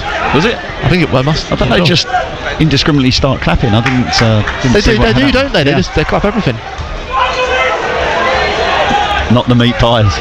I had one of the vegan burgers today. Forest Green, the first vegan club.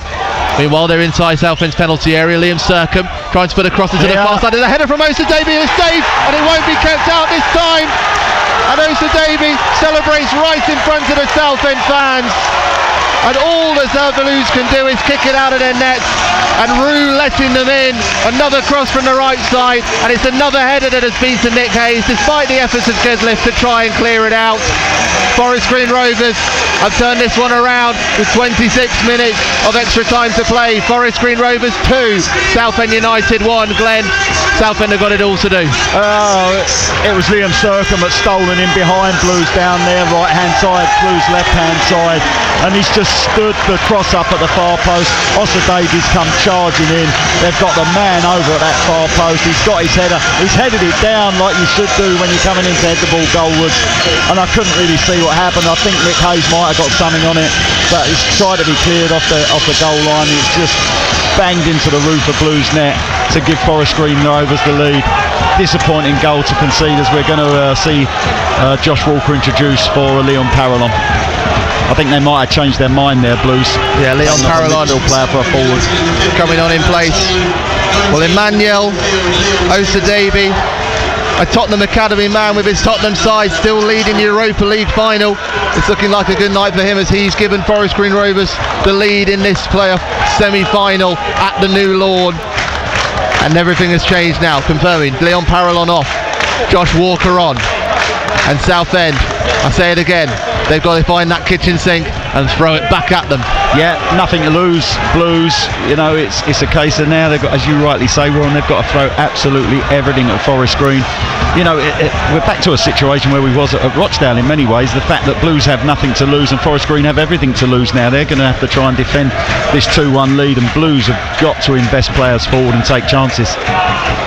Forest Green sending the ball down that left, looking for Harry Cardwell. Taylor, though, gets ahead of him and gives it back to the Southend goalkeeper Hayes. He'll aim for Hopper, takes control. He'll say he's been dragged back, but it's judged for fallen over by referee David Rock, and Forest Green can spread it from left to right.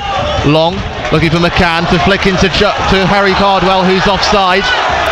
And the assistant referee getting an earful again from the Forest Green fans, but it does mean a restart for the Blues inside their own half. Well, he was offside. It's clever play by Harry Taylor. He's left Harry Cardwell offside as the ball's been flicked into Cardwell. He's just then stepped goal side because he needed to deal with him as well.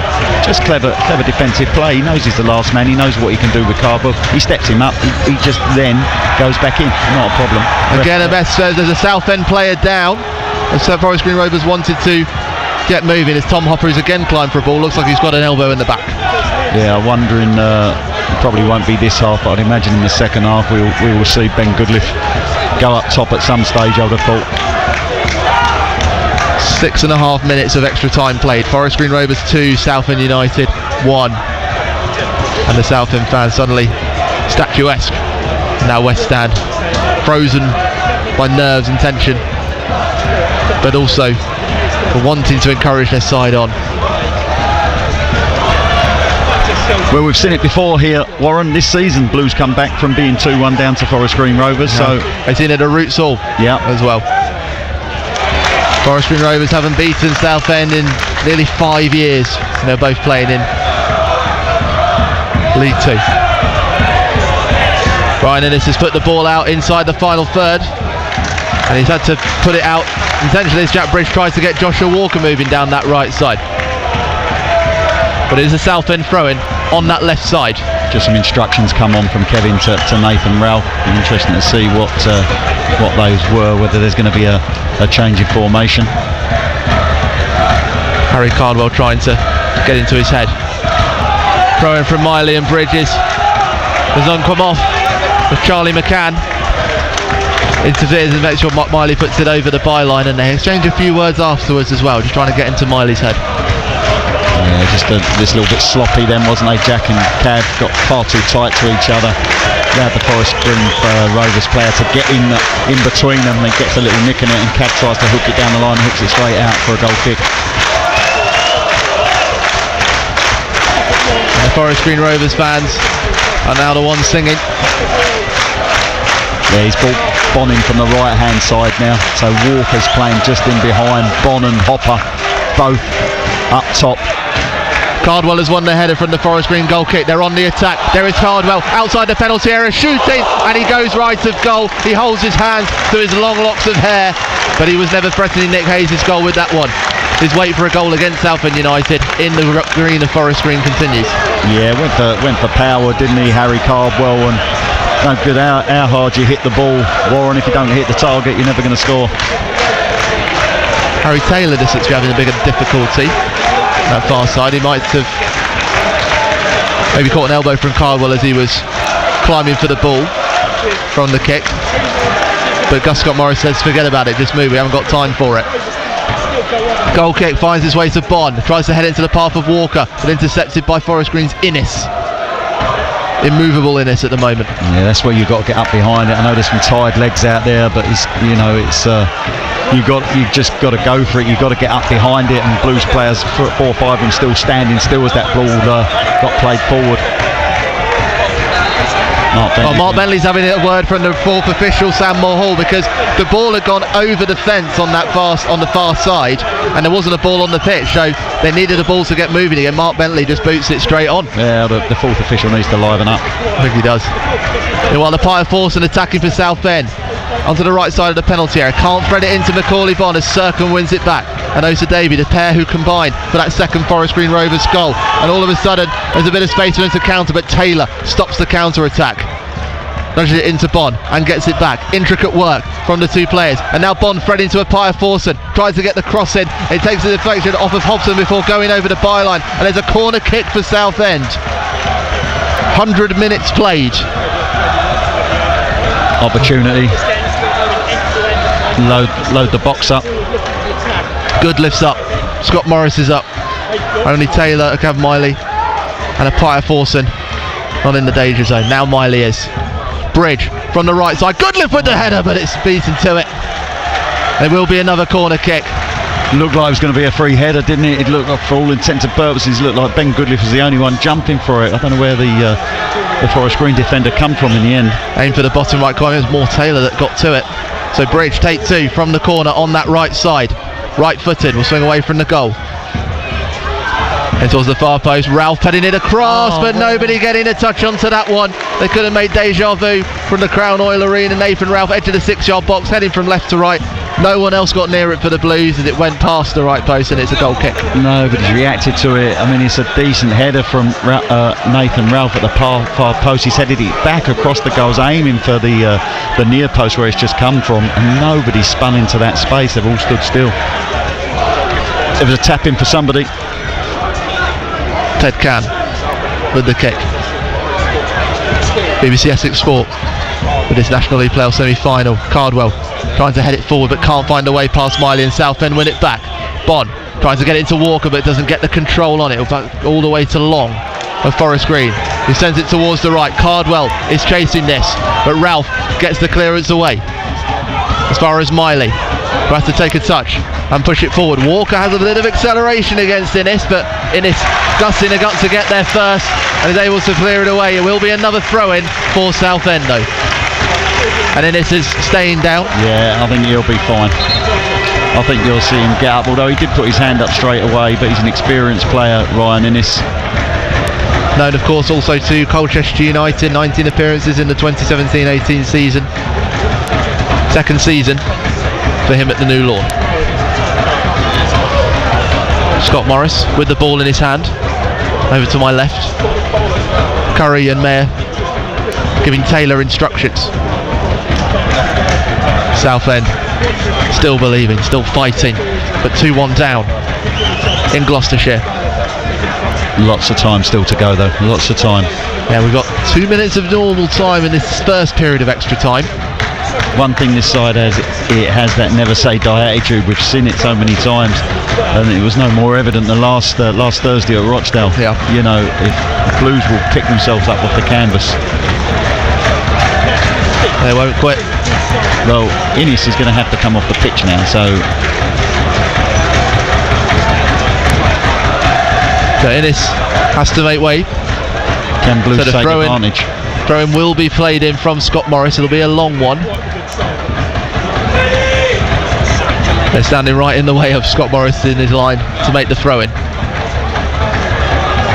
But again, only Taylor and Apiaforson not in the penalty area. Throw-in to come from the left. Scott Morris launches it. Goodliff comes towards it, but it's cleared away by the Green Army. Apiaforson with room to turn. Back to Scott Morris. Room for the cross. Walker with the header, but it loops. It is on target, on the edge of the 6-yard box, and straight into the gloves of Ted Can. Yeah, it was one of those headers. It was, you know, they'd pushed out very quickly, Forest Green Rovers. The header came on the edge of the box. You needed to have Forest Green Rovers a little bit deeper inside their own penalty area for that flick to have any real significance, and he just flicks it straight into the goalkeeper in the end. Cardwell winning a header again from the goal kick, but only puts it over the byline, so a goal kick for Nick Hayes. 30 seconds of normal time in this first period of extra time. Still the Green Army leading the Blues 2-1 at the New Lawn. The prize, a place in the playoff final at Wembley against Oldham Athletic. Nick Hayes with the goal kick. Hopper has climbed for it, the ball has bounced, eventually cleared away by Hobson. But no Forest players chasing that one. They know they've got something to defend. Ralph gets it into Bond. His control. Dismisses Walker, but Bridge not able to get there. 2 minutes of stoppage time in this first period of extra time. 2 minutes of time added on. 2 minutes of time added on. Ben Goodliff winning a header against Cardwell for the first time in the game since he's come on. Apiaforson trying to turn and get Southend moving. He can't though get past McAllister. Gets it to Cardwell, and now Forest Green trying to spread it quickly from right to left, which they will. Robson getting forwards. Has Osadebe, the scorer of that second goal, in front of him. McCann pushed out to the left. They had the overlapping run from Robson. Scott Morris able to get in the way. There'll be a throw in for the home side. They're taking their time.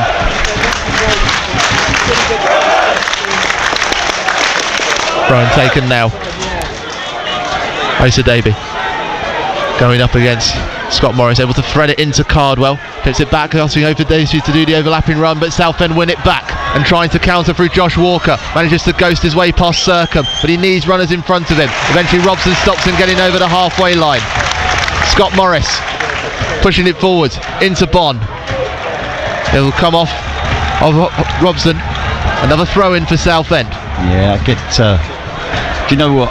I'd leave Jack Bridge up the pitch high on this left-hand side. I wouldn't ask Jack Bridge at the moment, especially in the second period. Once we go into the second period, ask him to do anything defensive. They've got to do something to. The throw-in goes short this time. Scott Morris gets it back from Bond, but the cross is blocked off by Osadebe. They mix it up. It's the execution of the cross. Yeah, he just cut the crossing line off, didn't he? You have to give credit to the defender there. He goes short again to Apiaforson. Scott Morris trying to make room for his cross. Get round those to Davey, but he can't do that. He's managed to get past the Fire Forsen, still moving forward, and has McCann making the overlapping run. Forest Green Rovers trying to counter again. They spread it from right to left, but Nathan Ralph getting there ahead of McAllister. Excellent composure to give it back to Nick Hayes. The captain gets it back. That's the end of the 2 minutes though. Bridge can't get them moving. 15 minutes is what Southend have to salvage their chances of making it to Wembley on the 1st of June. A goal from Emmanuel Osadebe with a header from the left side, giving Forest Green Rovers the lead, having been 1-0 down after 54 minutes.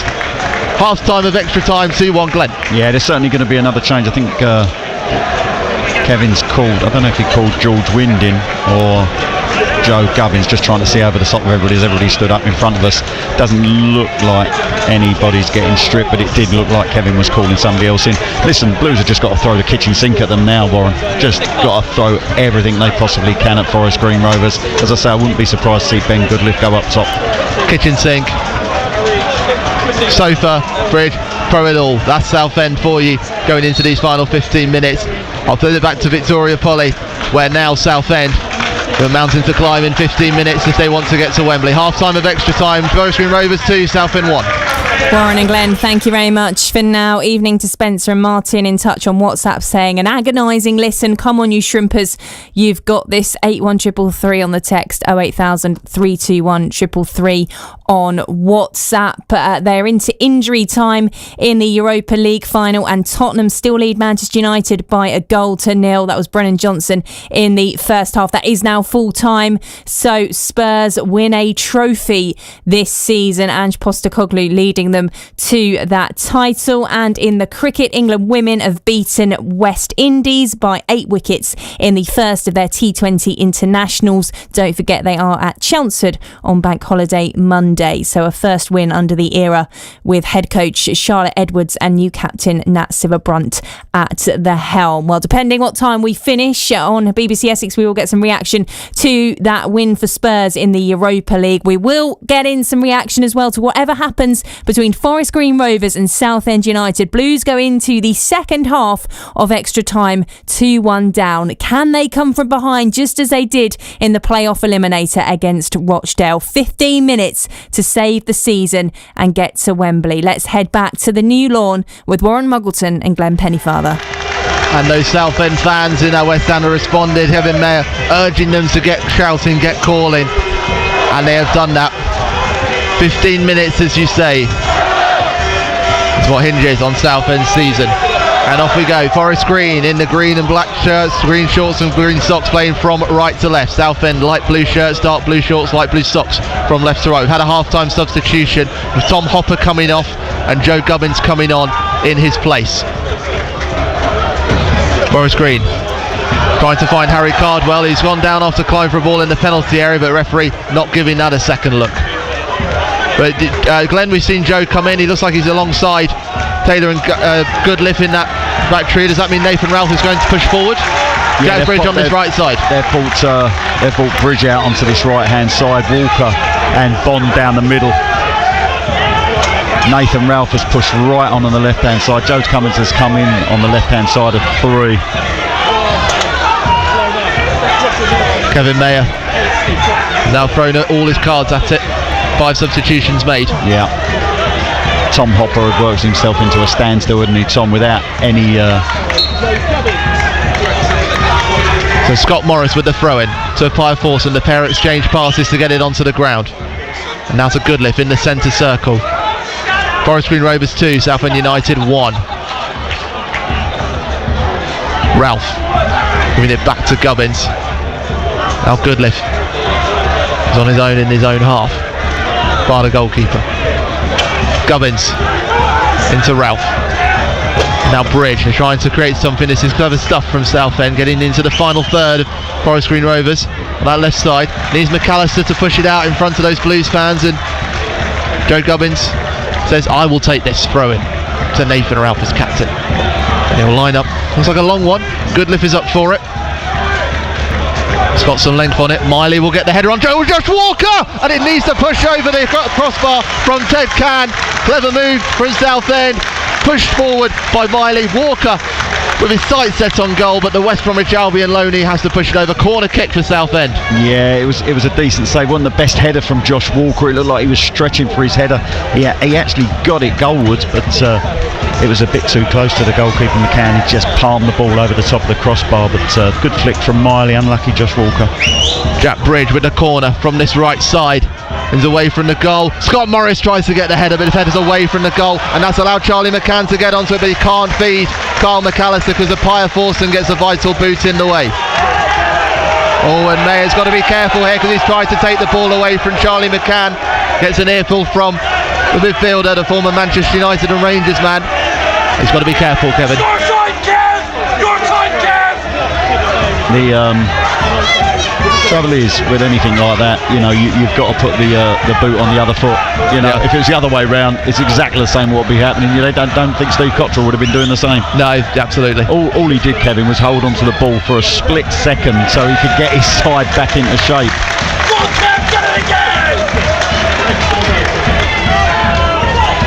And now one of the technical coaches for Forest Green pushing it over at Pia Force. Another throw in for Forest Green, this time further into Southend's half. They find Osa Davey. The foul is given away by Cav Miley as Osa Davey tried to turn away. Free kick for Forest Green, 20 yards away from the byline on that left wing. Yeah, that is always the risk. Obviously, you're frustrated, you haven't got possession of the ball, you want to get possession of the ball, and you give away cheap fouls. Is probably the exact position that Forest Green Rovers got their equaliser from, isn't it? It is. Probably a little bit closer in, I'd say. And May and McAllister both standing up for it. Not many players up though for it. This isn't going into the penalty area now.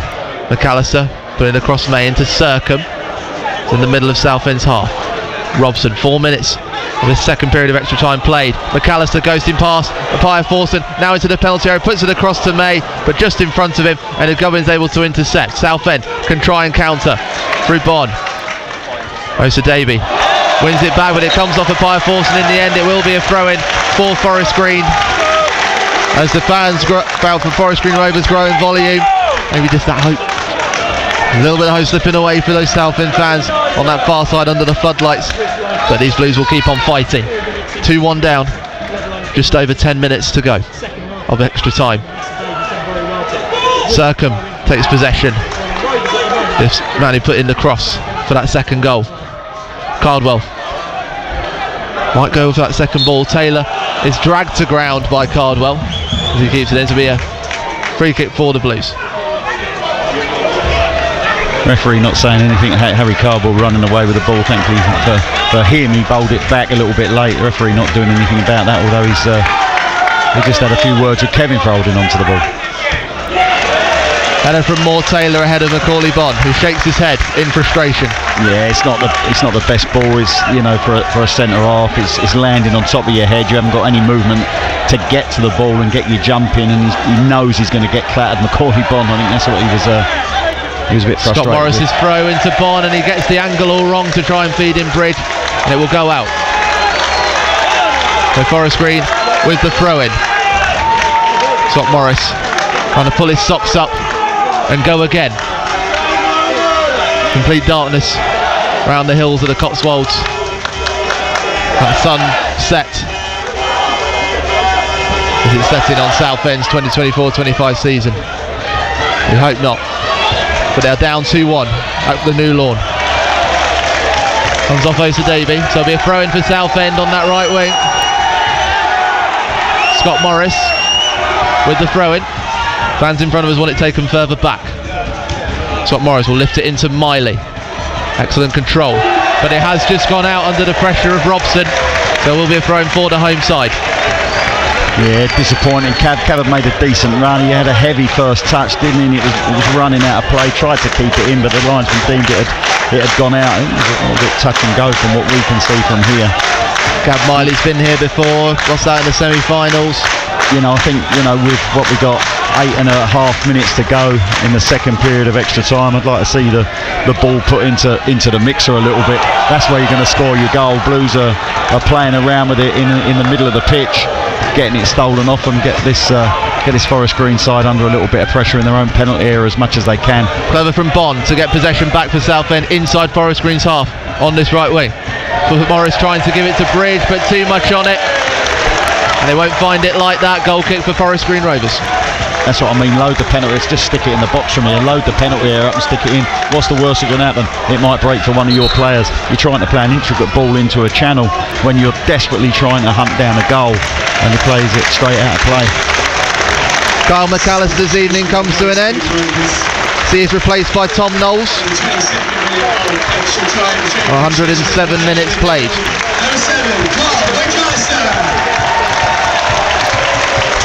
So Tom Knowles coming in.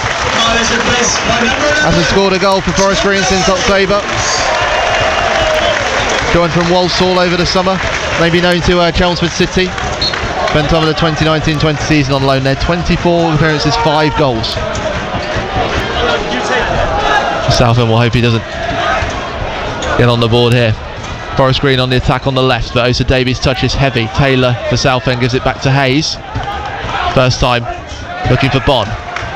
The Circum winning the header ahead of him. The Forest Green Rovers have won it back inside Southend's half. McCann pushes it out to Circum, edge of the penalty area, shooting with the right foot, but deflected off of Gubbins. It will fall back to the number 10 for Forest Green. Into the right corner, tries to put a cross in, but comes off Gubbins again. Throw in for Forest Green.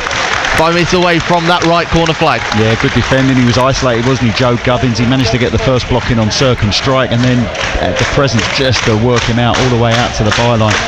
Forest Green Rovers still got possession of the ball, and Blues desperately need it.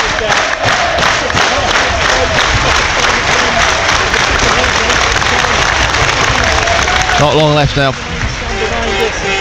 So how long can Southend make it for Forest Green? Pye Fawson wins it back off them, deep inside Southend territory, but Long wins it back for Forest Green and also gets a throw-in out of it as well. Pye Fawson throwing his hands up in the air in frustration. 6 minutes to go. Forest Green Rovers 2, Southend United 1. And the confidence is growing among the home fans. Well, you know, throw-in given away, Southend have one. They're 2-1 up with 5.5 minutes to go in the second half of extra time. They're not going to be up now, they never will be, but Blues is just get possession of the ball. And Osa Davey into McCann, trying to get towards the penalty area. I think he's held on to Gav Miley as he's tried to get towards the ball, but referee says nothing given, and now there's a slip from Nathan Ralph, who will give the foul now for that. So free kick for Southend in their own half. Get Ben Goodliff forward so you can at least try and keep the ball alive in there. Hayes is up. Goodliff up there alongside Walker and Bond. As you said, Glenn, I'd leave him up there now. Mark Bentley, Kevin Mayer and Darren Curry all on the edge of the technical area. The Bridge can't keep control on the left side of the penalty area. Knowles thumping it forward for Harry Cardwell to chase. Taylor's up there with him, gets a header onto it and will get it back to Nick Hayes. It's put across his penalty area, and the Southend goalkeeper able to clear it only as far as Circum, and Forest Green Rovers on the attack again through McCann, edge of the penalty area, but they can't get past Scott Morris. He'll whip it towards Goodliff. He gets a header onto it, and he's actually found a way to Bridge. There's room for Goodliff on this right side. He can put it into power. But it goes to Bridge! Yes! Jack Bridge has drawn Southend United level against Forest Green Rovers. Pandemonium, delirium, fans on the pitch, Southend screaming in delight, and it's their homegrown star, Jack Bridge, who gets them level, beautifully swept by Ben Goodliff into penalty area to Jack Bridge into the bottom corner, and we're saying it again, Southend are back level. 4 minutes of extra time to go.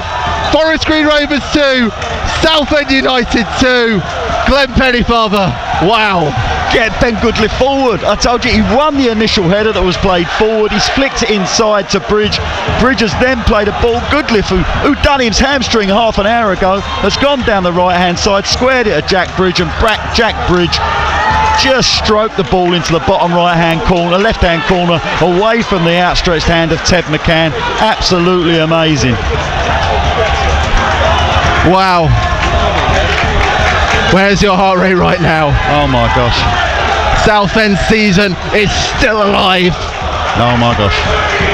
With 4 minutes, less than 4 minutes away from a penalty shootout. Told you. Unless they get another one in it. They don't lie down. They don't lie down. They don't know when they're beating Southend United. They don't know. Jack Bridge, his first goal since the FA Cup first round, all the way back in November from the penalty spots. His first away goal since January 2024, when he got the winner in Eastleigh. And he's drawn Southend level at the most critical time in their National League season.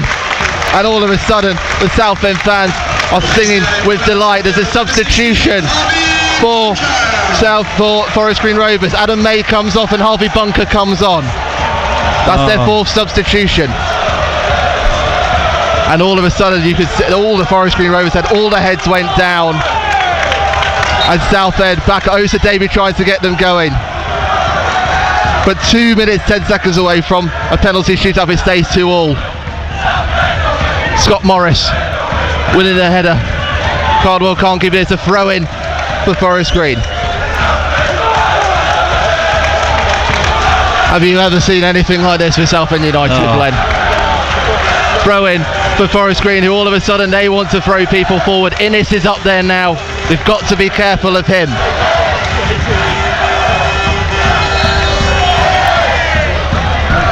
Tom Knowles with the throw-in on this left side.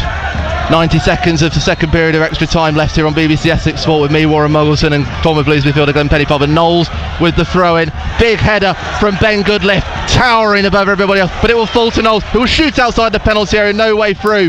Harry Taylor. You said it, Glenn. Southend never quit. Just honestly, I'm still trying to get my breath back from the Jack Bridge goal. It was a wonderful finish in the end. McCann with the ball for Forest Green. He's got it into Harry Cardwell, but he's left it for Tom Knowles, and he doesn't make amends for it. Macaulay Bond edge of the penalty area with the clearing one. 55 seconds of normal time in this second period of extra time left. Scott Morris trying to keep it in. It will stay in. And all of a sudden it's Forest Green that are in a rush to get the ball moving. Bond putting the pressure on the goalkeeper. He's pushed towards the left side. Osa Davey has to leave it and let it bounce. Scott Morris taking his time with this throw in. To paint the picture for you, 751 Southend fans singing and chanting and clapping. Incredible. And making themselves heard and echoing around the rolling hills of Gloucestershire. It's like a time stood still for a moment there as the ball from Jack Bridge bumbled its way into that bottom left corner.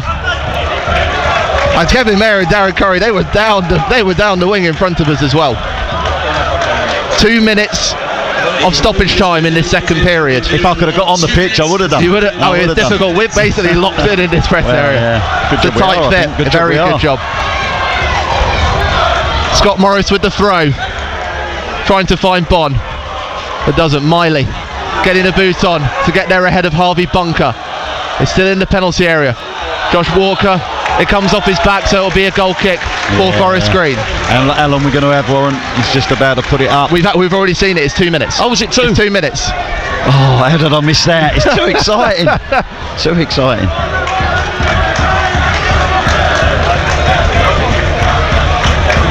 The kick from Can. Miley getting a touch onto it. But Circum there first, inside Southend's final third, but Miley getting a boot on, only as far as Bunker. Forest Green Rovers on the attack down this right side. Long, into McCann. Now Bunker. McCann gets it back, hugging that right wing. Into Long, there's a big tackle, comes in the back of him, and now Bridge is driving down this left side. They've got another attack in them, Southend. Scott Morris is sprinting down this right wing, but Bridge searing past those Southend fans. He threads it into Macaulay Bond, right corner of the penalty area. He has to check back. He still has options though in Nathan Ralph. Cav Miley, 40 seconds left of stoppage time. Miley to Taylor, has Scott Morris on his right, gets it out to him, first time into the area, comes off at Bunker. One more corner kick. Is this it for Southend, or will it go to penalties? I thought Macaulay Bond had seen Scott Morris was on his own at the far post. I thought he'd seen him. They're going to make another change here. He's going to get a penalty taker on by the looks of it, Steve Cottrell. Teddy Jenks being prepared to come on It'll be Sean Long to come off, but before that, Jack Bridge with a corner kick from this right side. Aims for the far post. It climbs up from Mason Davies, but there's a mess. It's still alive in the middle. Cardwell tries to clear it. So does McCann. Won't get it that far away though. And the referee blows the whistle. And Southend United holding on to this National League season and their hopes of that promotion. They were by their fingernails. Now there's a grip because they've taken it to a penalty shootout here at the New Lawn. We should have seen it coming, Glenn. After extra time, full time, Forest Green Rovers 2, Southend 2. It was that in November at Roots Hall. It was here 66 days ago in Gloucestershire.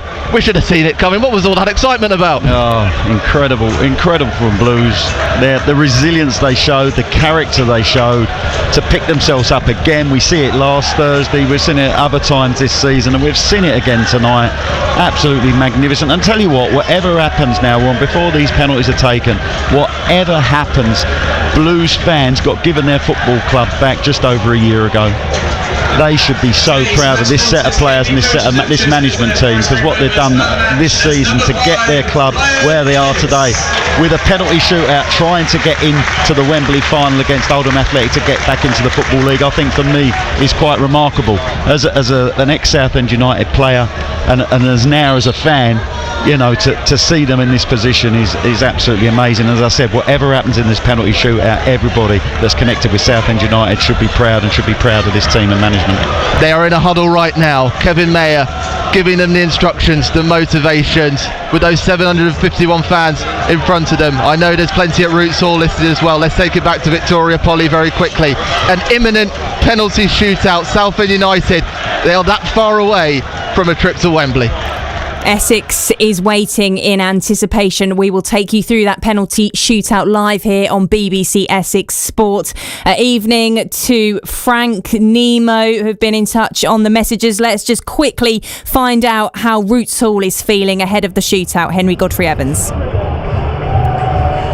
Well, honestly, Victoria, I've been enduring maybe 15-20 minutes of the most agonising silence ever, and then the two biggest roars of the night. One of them was the goal, and the second one was that corner they just won with about a minute to spare, because I think everyone thought it was just going to go in. That's just the way things have gone.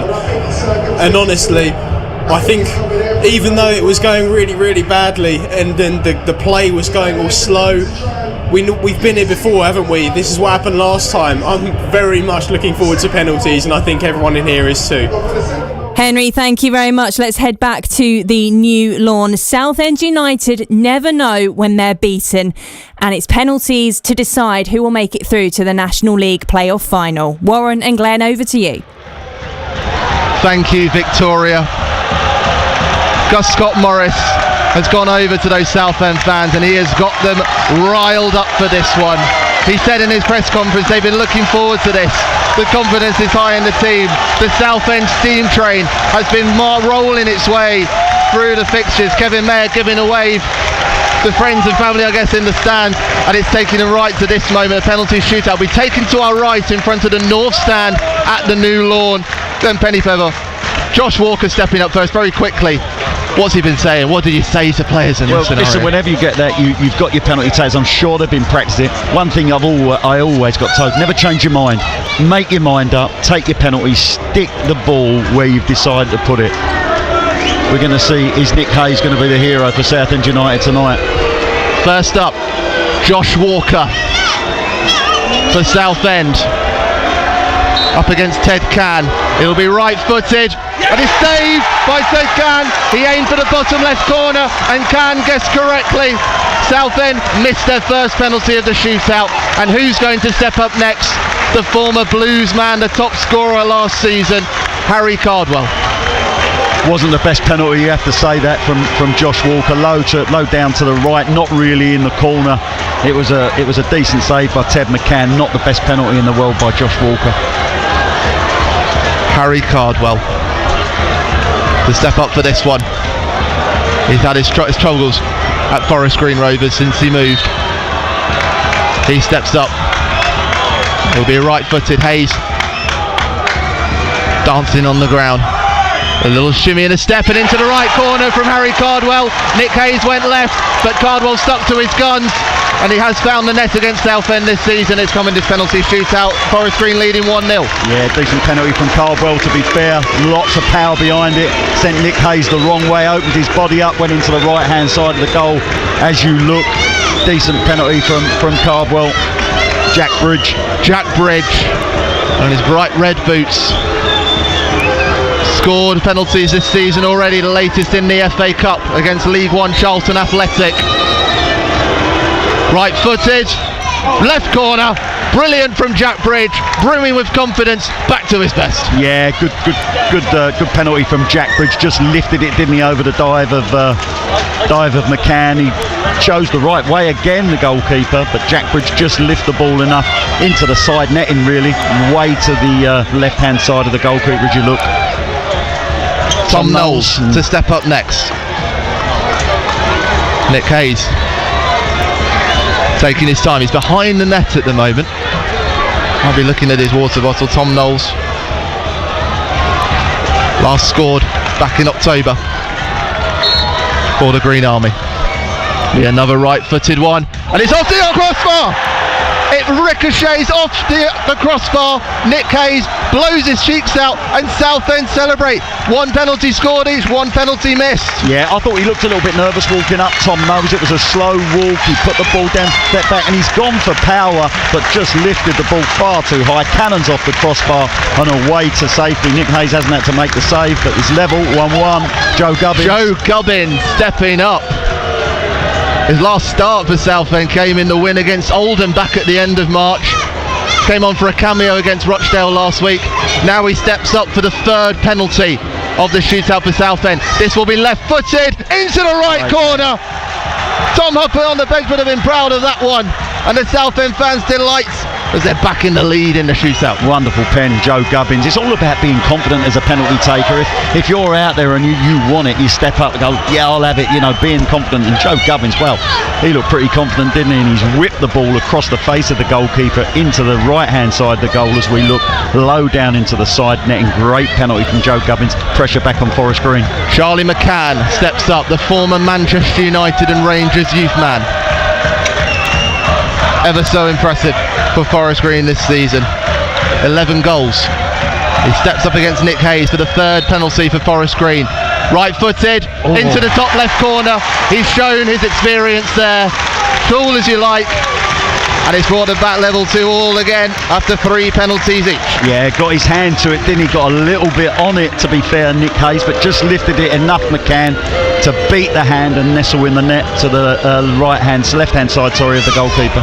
Macaulay Bonn for penalty number 4. A man who has worked his socks off to get Southend here. It'll be a straight run-up for him. Right-footed. And it takes a deflection off the left upright and into the net. Well, that was a heart-in-your-mouth moment, but it does nestle into the net. Oh, I'm not sure about them straight run-ups. He drove the ball with his laces, didn't he? I think he got fingertips to it, McCann, as it's cannoned in off the inside the post, rolled around the net. Give Blues the lead again. Pressure back on Forest Green Rovers. Liam Sercombe. Not a single Southend fan in their seat. Forest Green fans to my left, all standing, some to my right as well.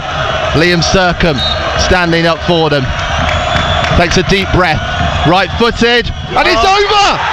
He's skied him massively! He holds his hands to his head! And is this it? Is this the moment for Southend United? Well, some have already walked out. It would be. And guess who's stepping up for it? I was going to say it would be fitting, wouldn't it? The man of this season for Southend United, Gus Scott Morris.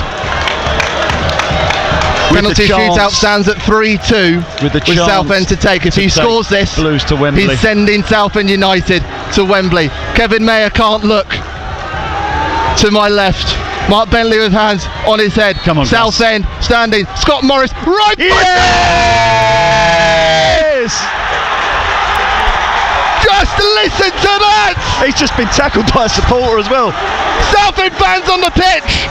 It is over now because Southend United are marching all the way to Wembley. The first team to finish 7th in the National League to make it to Wembley for the playoff final, and they have booked a date with Oldham Athletic and a chance to return to the English Football League for the first time in 4 years. Gus Scott Morris with the winning penalty to send Southend stratospheric with celebration. As the hills are rocking again in Cotswold, Southend will be singing all through the night. Glenn Pennyfather, this season, it's gone, I said it had gone from the superb to simply staggering. It's gone from the simply staggering to the simply sensational. Absolutely amazing. Honestly, I'm absolutely choked. I'm lost for words, to be fair, because to see them come back twice, I mean, we've watched 2 games within the last 7 days, have been absolutely amazing. The game at Rochdale, then the game this evening. To see Blues keep picking themselves up, keep showing that application, that attitude is absolutely spot on. And there's lots of Southend United supporters on the pitch now. Obviously, you don't want to see any scenes like we've seen in a couple of playoff games. Look at Kevin Mayer. Kevin away from the massive Southend United fans. Kevin Mayer is over in the corner. And out come his children. They're out on the pitch now and they're celebrating wildly. They scored on the Roots Hall pitch last Friday with their father, and now they're out celebrating his team getting into the South End. Unbelievable stuff. I'm going to hand this back to Victoria Polly. Get in touch, 81333 on text, 080032133 on WhatsApp. Start your message with Essex. Nailsworth is one of the few towns that still has a town crier that releases the news. Tomorrow he'll be saying, hear ye, the Green Army have been defeated. Southend United are marching to Wembley.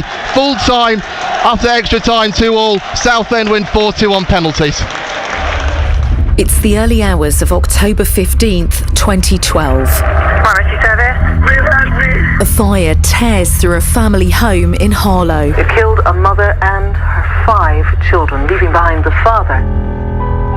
Why with me, my family? Why? But this wasn't just a tragedy. Police are announcing that they are treating the deaths as murder. And the deeper we look, more questions are left unanswered.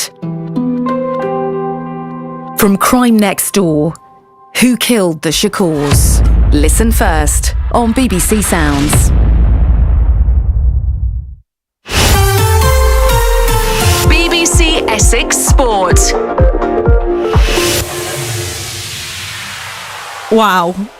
I'm quite lost for words. I was not expecting that with Southend United 2-1 down in extra time. 81333 to let me know your thoughts, Southend United fans. 08000 321 333 on WhatsApp. We'll stay on air till 11 p.m.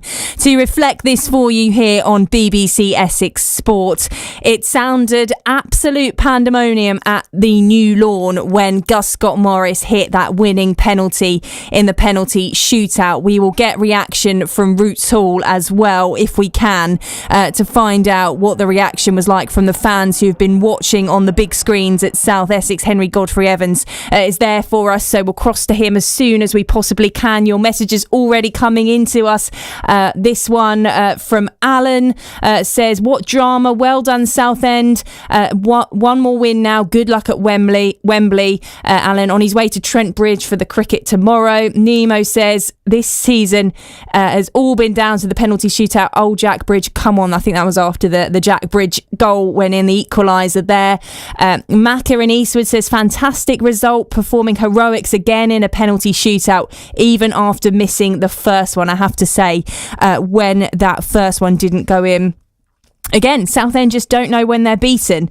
At BBC Essex Sport, if you want to get in touch on X, you can also email essex.sport@bbc.co.uk to get in touch with your thoughts. On air until 11 o'clock for more. And let's go back to the New Lawn. Glenn Pennyfather was quite emotional at the end of that one. Glenn, has it sunk in yet? Honestly, Victoria, I wish you was here. The scenes are absolutely incredible. That I don't know if you can hear Que Sera. Yep. That's the consortium singing that. That's the consortium away to our left-hand side. Honestly, the scenes are amazing. The pitch is absolutely covered in Southend United supporters at the moment. Forest Green have turned on the sprinklers to try and disperse them. They're dancing in the sprinklers, so they're not going anywhere anytime soon. But what an amazing game. I mean, I thought, last week was amazing, and that took my breath away. But tonight, that they looked out on their feet as well. You've got to be honest, because you looked at the players that came on and had an impact last week. Well, Charlie Kendall and Parallon started tonight, and they had to come off, and you just wondered whether the players that Kevin was replacing them with could have that same impact that those two had last week at Rochdale. And it looked, for all intents and purposes, once Forest Green Rovers got themselves in front, could Blues muster any opportunities to get back in it? I was screaming for Ben Goodliff to go up front during commentary, and eventually he did go up front with about 5 minutes to go, and he made the difference. He did fantastically. He won the header, he flicked it on. He's then gone for the return off Jack Bridge, and then played a ball that looked like a midfielder who was a little technician, played a little ball into Jack's feet in the penalty area, and he stroked it home to give Blues that equaliser and take it to the penalties. And in the end, the penalties, when you miss the first one, you think, it's not going to happen for us tonight. But there was a couple of poor penalties from Forest Green Road, you have to say that. But the composure of Gus Scott Morris, the man of the year, to send Blues to Wembley, and what a day that's going to be. June the 1st, Southend United at Wembley against Oldham, and an opportunity. Who'd have thought that this season, in all the adversity, an opportunity for Southend United to be back in the Football League. But there was some huge performances out there tonight, Victoria. Harry Taylor was absolutely amazing. Ben Goodliff, Keenan Appiah Forson, certainly in the first half. Nathan Ralph, but they work so hard, and we've said it before, they never know when they're beaten. They keep picking themselves up, and the fans are going to enjoy every bit of this. Well, that was my question, Glenn. How much of this has been about mental strength and not only finding it on the pitch to come from behind, but that mentality that we've seen them develop through all these difficult times Southend United have had? It's something that's clearly been instilled from them in the top, that they, as you've said, and I don't know how else to say it, they just never know when they're beaten. No, and I think that's born out of in the times of adversity, when the problems were, when the old owner was in there and they wasn't getting paid. It was them against the world. There was only 11 players that sometimes are available. That brings a real tight-knit group together. And if you're weak of character, when you get into games like the Rochdale game, like tonight's game against Forest Green, weak characters fold. They fold and they disappear, and you end up losing this game 4-5-1. Not coming back and drawing 2-2 and winning on penalties. That is what it's all about. That is what a strength of character is. That is what a strong mentality is, and a togetherness. And that's what a together dressing room brings you. It brings you opportunities like this. It brings you success, and hopefully there's more to come. As I said before, it's going to be someday on June the 1st, and what a matchup. Southend United against Oldham, two traditional Football League clubs going head to head at Wembley to try and get their place back in the EFL. Absolutely incredible. And the supporters, over the far side, I wished I could give you a picture, Victoria, but the team haven't gone in yet. Mark Bentley, I've just seen Mark Bentley emerge from, he's now cuddling John Gowans, which is great, but the players are still in amongst it over there, and the supporters will be celebrating throughout the night. I hope I get some sleep tonight, Victoria. Well, Glenn, maybe you can try and grab us a member of the consortium when they've finished singing Que Sera, Sera, and we'll have a chat here on BBC Essex Sport, on air until 11 p.m. That's former Southend United midfielder Glenn Pennyfather, who was watching that drama unfold for us here on BBC Essex Sport. Southend United having taken the lead in the second half of that game through Ben Goodliff, conceding an equaliser minutes later before going 2-1 behind in extra time. Then Jack Bridge popping up with the equaliser to take the game to penalties, and Southend United winning the penalty shootout to see them into the final at Wembley. Shall we listen to how it all unfolded?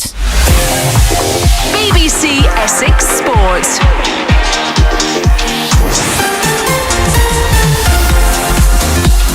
Well, good evening to you on a very special night here on BBC Essex Sport, because Southend United are going to Wembley. Blues back on the attack. Poker threads it to Parallon again. who's taking on May and gets away from him. Now into the penalty area, a long way in. It might fall to Scott Morris, who's puts it across, and there's a header at the far post, but it's missed by Tom Hopper. Coker, room for the cross. He might find Hopper with this. Touching it back to Apaya Forson, off the upright. And it will play back into Parallon, who heads it back into the penalty area. Apaya Forson was bearing down on goal then. Excellent move. Coker into the path of Kendall, outside of the penalty area, right side. Will shoot, takes the block off Moore Taylor. In for McAllister, who brings it back into the path of McGann and finding a way through Hussein, but they battle to win it back. Edge of the penalty area, falling to Circum, will take a deflection off Goodliff, and it takes the pace out of it. Shot from outside the penalty area, but it will bounce into the path of Hayes. First shot on target for Forest Green Rovers. Will be a free kick with play by Coker. Has Goodliff and Ralph and Hopper to aim at as he goes from right to left. Goodliff is climbing forward with the header. Yes! Southend United lead in the semi-final. Ben Goodliff, a looping header, and all the Forest Green Rovers could do with games with their jaws open as Goodliff guided it into the bottom right corner. Forest Green Rovers 1, Southend United 0. Southend leading 1-0 in Gloucestershire. McAllister to take with his left foot into that far post, and a header Ennis, and it has found its way in. Equaliser comes from Forest Green, the 6'6" man climbing highest to get them back level in this National League playoff semi-final. All square again. Forest Green Rovers 1, Southend United 1. To Miley, who'll put the cross in. It's punched away by the goalkeeper, not very far, and it's not cleared very far either. Scott Morris into Bond, edge of the penalty area, will shoot, and it goes well over the upright at the crossbar. Miley challenged for the same ball, and it's Miley that comes out with it. Lovely little flick, room for the shot! Into that top corner, and Ted Can needed the acrobatics to stop it going into that top left. Lovely little flick to create the space, fired towards that top left, and he's forced to save. They're inside Southend's penalty area. Liam Circum trying to put a cross into the far side. There's a header from Osa Davey, and it's saved, and it won't be kept out this time. And Osa Davey celebrates right in front of the Southend fans. And all the Zerbeloos can do is kick it out of their nets, and Rue letting them in. Another cross from the right side, and it's another header that has been to Nick Hayes, despite the efforts of Goodliff to try and clear it out. Forest Green Rovers 2, Southend United 1. Goodliff, he gets a header onto it, and he's actually found a way to Bridge. There's room for Goodliff on this right side. He can put it into the power. It's across to Bridge! Yes! Jack Bridge has drawn Southend United level against Forest Green Rovers. Pandemonium, delirium, fans on the pitch, Southend screaming in delight, and it's their homegrown star, Jack Bridge, who gets them level. Forest Green Rovers 2, Southend United 2. Kevin Mayer can't look. To my left, Mark Bentley with hands on his head. Come on, Southend standing. Scott Morris right. Yes! Just listen to that! It is over now, because Southend United are marching all the way to Wembley. The first team to finish 7th in the National League to make it to Wembley for the playoff final. There we go then, that's how the drama has unfolded for Southend United this evening. They will play Oldham at Wembley on Sunday the 1st of June, and we're on air on BBC Essex this evening until 11 o'clock for all the reaction to that dramatic penalty shootout win. Call 0800 111 40 41. Text 81333 and start your message with the word Essex. BBC Essex Sport.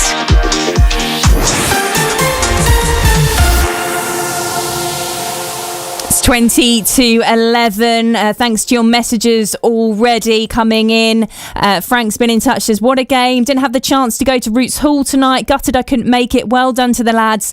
See you in the gym next week. Wembley, here we come. Ben, listening in Cambodia, says, delighted for Southend, coming from the brink of extinction to Wembley. The magic of football. Blues never die. This one from Richard says, just before the 4th Forest Green penalty, I sat here and said it was going over the bar. bar telepathy coming in on the messages. Brian also congratulating Ben Goodliff, who is a Culture United fan, is Brian, just saying we want Ben Goodliff back first as well. Let's get some more reaction from the new lawn. Glenn Pennyfather, former Southend United midfielder, has been joined by Ian Redbourne, member of COSU, the consortium that runs Southend United. And Ian, can you sum up how you're feeling after that result?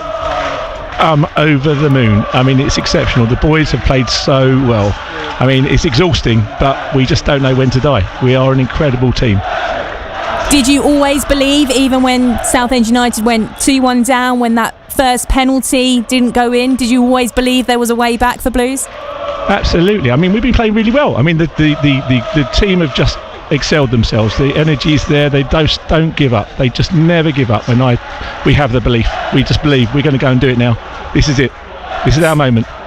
And Ian, I know from a consortium point of view, you'll have been working so hard after the past 18 months or so in your role in running the club, but you will have been a Southend United fan long before this. Can you even describe from the very, very lows of Southend United's recent history to this high, can you even sum up the journey for us? Man, I mean, no. I mean, it's just too difficult. I mean, it's an absolute privilege to be in the position that we're in right now as COSU. We all just can't believe it. We're just supporting the boys. We're doing everything we can to turn this club round and give everyone the opportunity to climb up to the league again. It's exceptional, and thank God for Kevin and the lads. They're doing a great job. So it's a trip to Wembley then, and we've heard the Southend United support both at the game and those watching at Roots Hall, plenty more listening on BBC Essex as well. They're going to be well supported at Wembley, aren't they? Oh yeah, I mean we've got the best support. We've got the best support in Essex, and we're going to travel in big numbers. We're expecting 30,000 to travel up. Honestly, this is just going to be a hell of a final, and we're going to do it. We're on the way. And you would have hoped that this would happen, but did you expect it to happen so soon into your tenure? I mean, look, we're fans. As a fan, you just hope and dream. But no, we just want to turn the club round. We're doing our bit. The players and Kevin are just doing, and the coaching staff are just doing a magical job. It's what we hoped and wished for as fans, but it's delivered. It's amazing. You sound emotional, Ian. Oh man, I just can't tell you. I've been screaming, so I've lost my voice. Well, Ian, thank you so much for joining us. We'll let you get back and enjoy the celebrations, join the fans, join the rest of the consortium. That's Ian Redbourne, part of COSU, who runs Southend United. Bin the Spoon and Uncle Ron in touch on the text and say what a sweet result that was. We never do it the easy way. Going back to Glenn Pennyfather. Hello, Glenn. Hi, Victor. I just wanted to add to that, and I stand to be corrected. I do believe a team that's finished in 7th place in the playoffs in the National League have never won it. Yes, you're right. I don't even think a team that's finished in 7th place have ever made the final either. So there's another stat that Southend United have achieved this evening. Yeah, it's quite honestly, it's quite incredible. And Ian was really emotional. Ian's left our point now, but and he was saying off air, it's mad to think that Southend United in 10 days' time could effectively be a football league club again after all that's gone on at this club, even over the last 12 months and before that, is unbelievable. Absolutely unbelievable, and I can fully understand him being emotional because I'm quite emotional myself. So absolutely amazing evening. Southend just keep defying those odds, those stats. Glenn, thank you very much for the moment. We will get some reaction from the new lawn before we finish at 11 from the Southend United camp, we hope. Let's go over to Roots Hall to get some reaction from there, or at least find out what the reaction was to that winning penalty. Henry Godfrey Evans. Well, I am a bit speechless. I've just had to take my jacket off because I'm absolutely boiling. I've been running around the stadium talking to people. I've spoke to about 2 people crying. I've hugged about 2 more. I hope I'm allowed to do that, but it was in the moment sort of thing.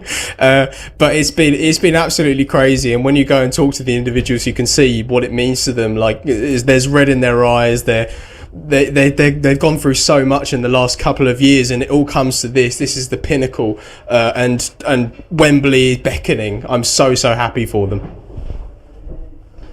And what was that noise like, Henry? Can you describe it in the penalty shootout? It was a bit of a roller coaster with that first penalty not going in for Southend, and then getting to the point where they were leading, and Gus Scott-Morris had the chance to win it for them. Can you just give us a bit of a sense of what the noise and the levels of nervousness were like during that? I think the official radio term is maximum. My eardrums are still recovering. I can still hear like residual sounds ringing in my ears from those moments, and there were several of them as well. It wasn't just the winning penalty. Eardrums were burst all round with every single penalty that went in and every single penalty that was saved on our end. And you don't even have to take my word for it, because I've taken some videos and you can see them up on BBC Essex socials later.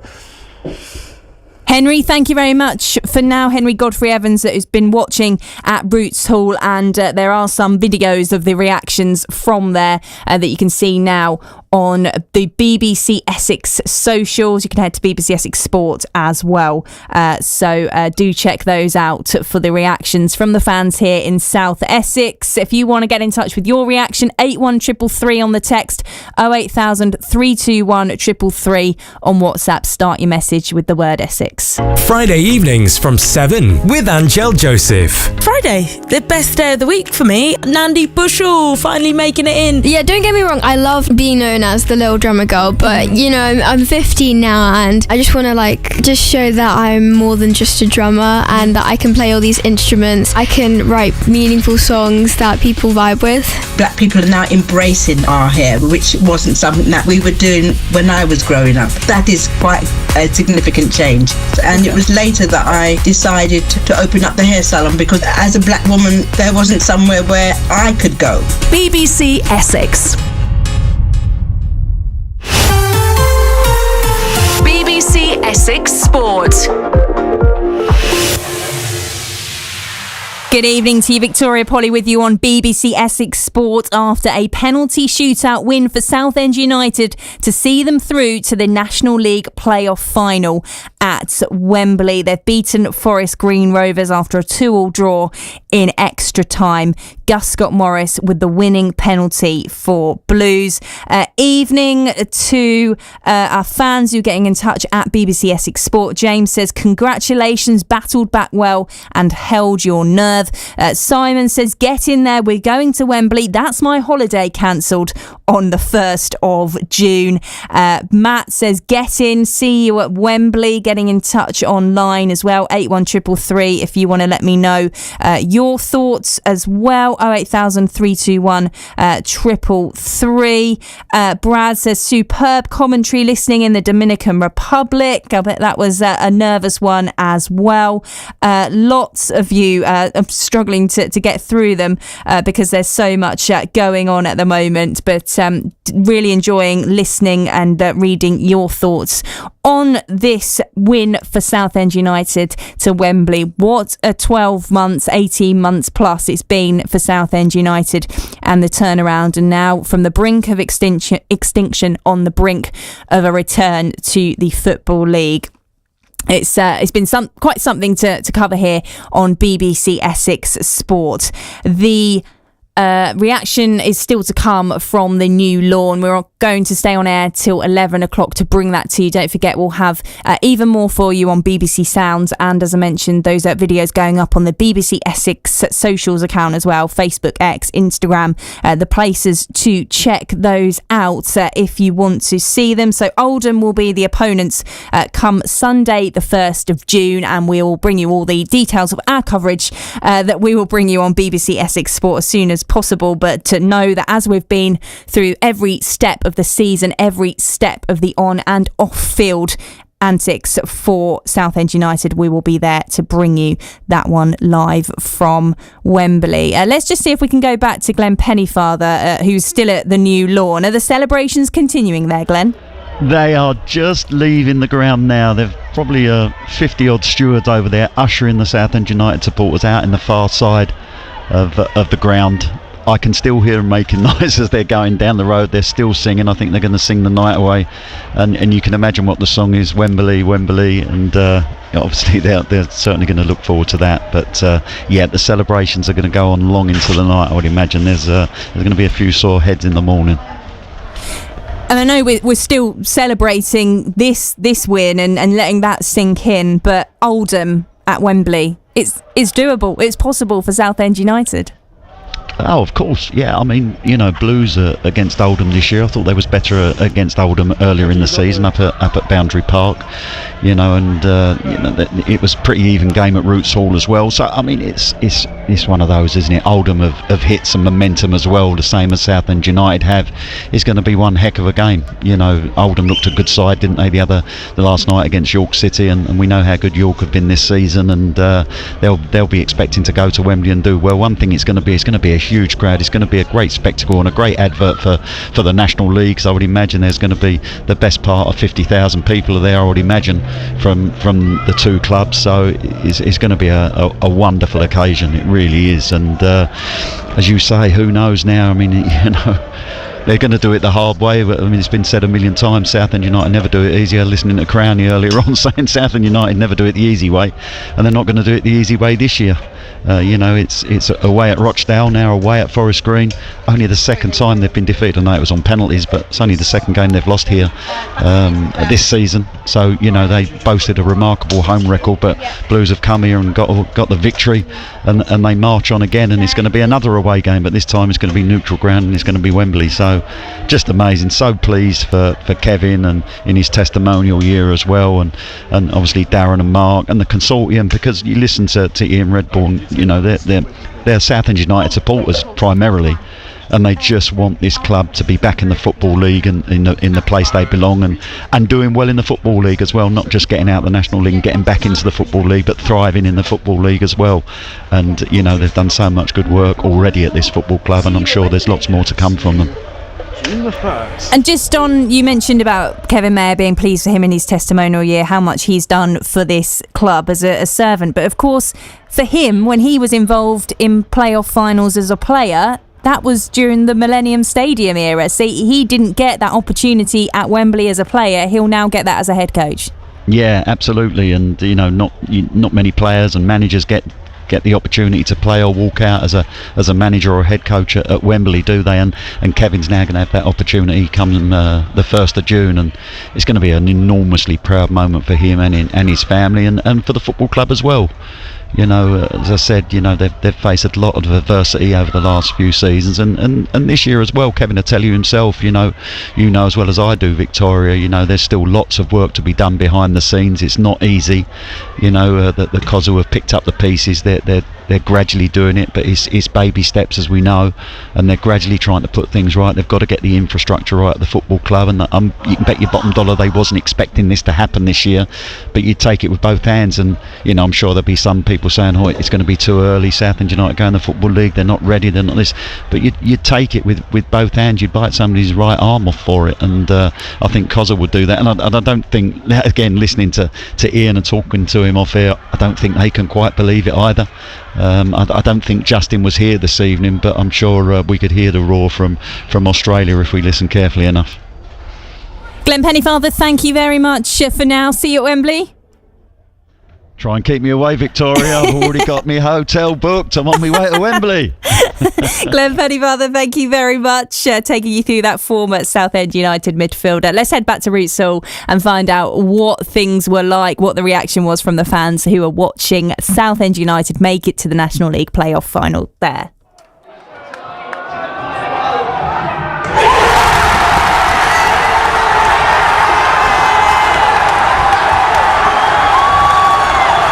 How does it feel? You are going to Wembley. That's fantastic. Looking at it for the last few minutes, and then we've equalised, and then it's gone into extra time, and then with the penalty shootout. I don't like penalty shootouts. It's a bit like a lottery, but it just shows you how much confidence we've got, how good we are. We're resilient. We play right to the end. So, and you've got to give Kevin Mayer credit, and the coaches and everybody else, and the fans here tonight. What a great turnout just here, and look at it there now. You can see everybody's on the pitch. Our supporters are fantastic, really great, and it's, well, obviously going to Wembley. Tell me how you feel, mate. I can see it in your eyes, but what a game. Up and down, I just believe in them all the way through. Even Rochdale 3-1 down. I'm thinking we're still going to do this, but to do it tonight, I'm so happy. They deserve it so much. I'm so happy for them. Best night ever. Wembley, que sera. Come on! How did you feel during that penalty shootout? We lost the advantages and then won it back immediately. I love Josh, and I felt so bad for him, but the boys stepped up. Bridgie, yes! I'm so happy. I didn't know we could do it, but we've done it. I'm so happy. Thank you, boys. Thank you so much. I think they're happy at Roots Hall and can't quite believe what has happened this evening. We'll have more reaction for you on the BBC Essex breakfast show tomorrow morning from 6 a.m. I know they've been manifesting and coming up with all the stats and the fighting talk on behalf of Southend United in order to try and will them on to get to this point. So there'll be plenty more reaction for you there. We're hoping to bring you Kevin Mayer before we finish at 11. I'm not sure we're going to be able to squeeze it in because, as you can imagine, with every one on their phones, the Wi-Fi isn't great. So as soon as we get that, make sure you head to BBC Essex Sport on X, BBC Sounds, just search for BBC Essex Sport Clips, and we will bring you the reaction there, so you'll be able to hear what the Southend United head coach made of that one. He couldn't even watch that final penalty. I'm pretty sure he had his back turned as Gus Scott-Morris stepped up to take that. So we'll get his thoughts on leading his team to Wembley Sunday, the 1st of June. Oldham Athletic against Southend United for the chance to make it back into the Football League. It's the third year of asking for Southend United. First time they've qualified for the playoffs since that moment. And now they have the chance to be there under the arch to make it back. Thank you very much to Francis from Rayleigh, who says, went to Roots Hall to watch the game tonight. I can't believe it. Southend going to Wembley. Every player has done so well to get us there. Kevin Mayer and his staff have done so well as well. I can't wait to go to Wembley. Let's go back to League Two. Come on, you Blues. More messages coming in on BBC Essex on X. Paul in Bratislava, regular listener, says, I'm not sure what I've just witnessed. Something that surpasses any game that I've watched in the 40 plus years watching the Blues. Paul, I hope you're going to be able to get over to that one. Essex Don saying absolutely remarkable as well. That one coming in for you on X. So BBC Essex Sports, BBC Sounds to get the reaction to this one. Don't forget to tune in 6 a.m. tomorrow morning to the breakfast show as well for even more. I'm sure you're going to be hearing about this on BBC Essex Sport throughout the day.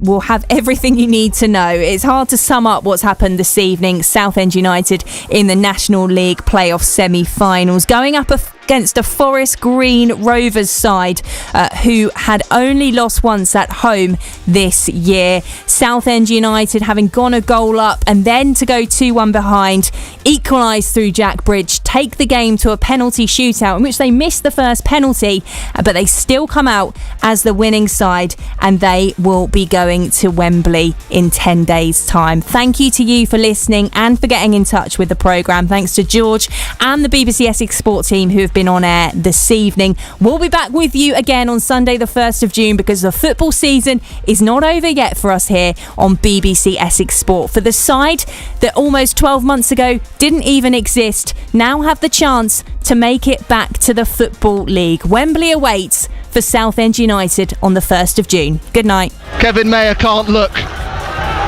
to my left. Mark Bentley with hands on his head. Come on, Southend standing. Scott Morris right. Yes! Just listen to that! It is over now because Southend United are marching all the way to Wembley. The first team to finish 7th in the National League to make it to Wembley for the playoff final. On the BBC Sounds app, on your smart speaker, Play BBC Essex. and on your radio. The sound of Essex is BBC Essex. BBC News at 11 o'clock. This is Michael Daventry. The number of pensioners receiving winter fuel payments is set to rise after Sir Keir Starmer announced a major U-turn following mounting political pressure. More than 10 million pensioners lost out on the payments worth up to £300 when the government announced the cuts last year. It's not yet clear how many pensioners might now become eligible and when. South Africa's President Cyril Ramaphosa has been involved in a tense confrontation in front of reporters at the White House as Donald Trump showed him a documentary containing discredited claims that white South African farmers were being killed in a genocide. Our Washington correspondent Gary O'Donoghue says the encounter says more about domestic politics than international relations. The one thing you have to remember about these encounters and these things that are on the face of it are sort of foreign policy related is that these have a very specific domestic role to play. This is as much about messaging to Americans as it is about doing diplomacy.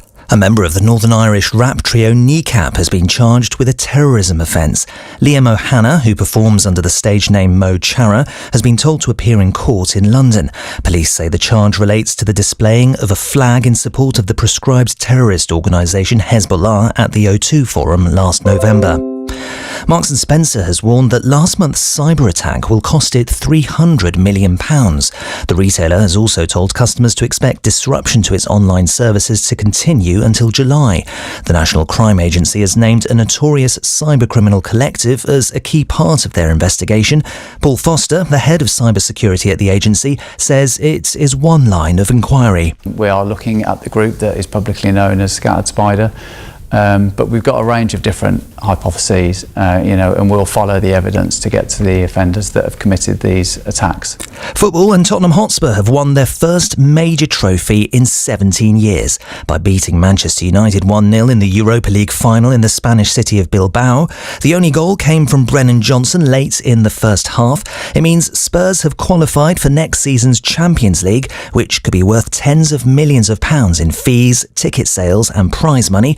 More from our sports editor Dan Rowan. It's also Spurs' first European trophy since 1984, and it is remarkable that despite one of their worst domestic campaigns in decades, their fans will now always remember this season with great fondness. Whether it keeps Ange Postecoglou, the manager, in a job remains to be seen, but if he is relieved of his duties, then what a way to go and what a way to silence his critics. And volunteer archaeologists from Merseyside have unearthed a 2,000-year-old depiction of the Roman goddess of victory near Hadrian's Wall. The discovery from Vindolanda goes on public display next year. BBC News, it's 3 minutes past 11. The Late Show with Becky Want.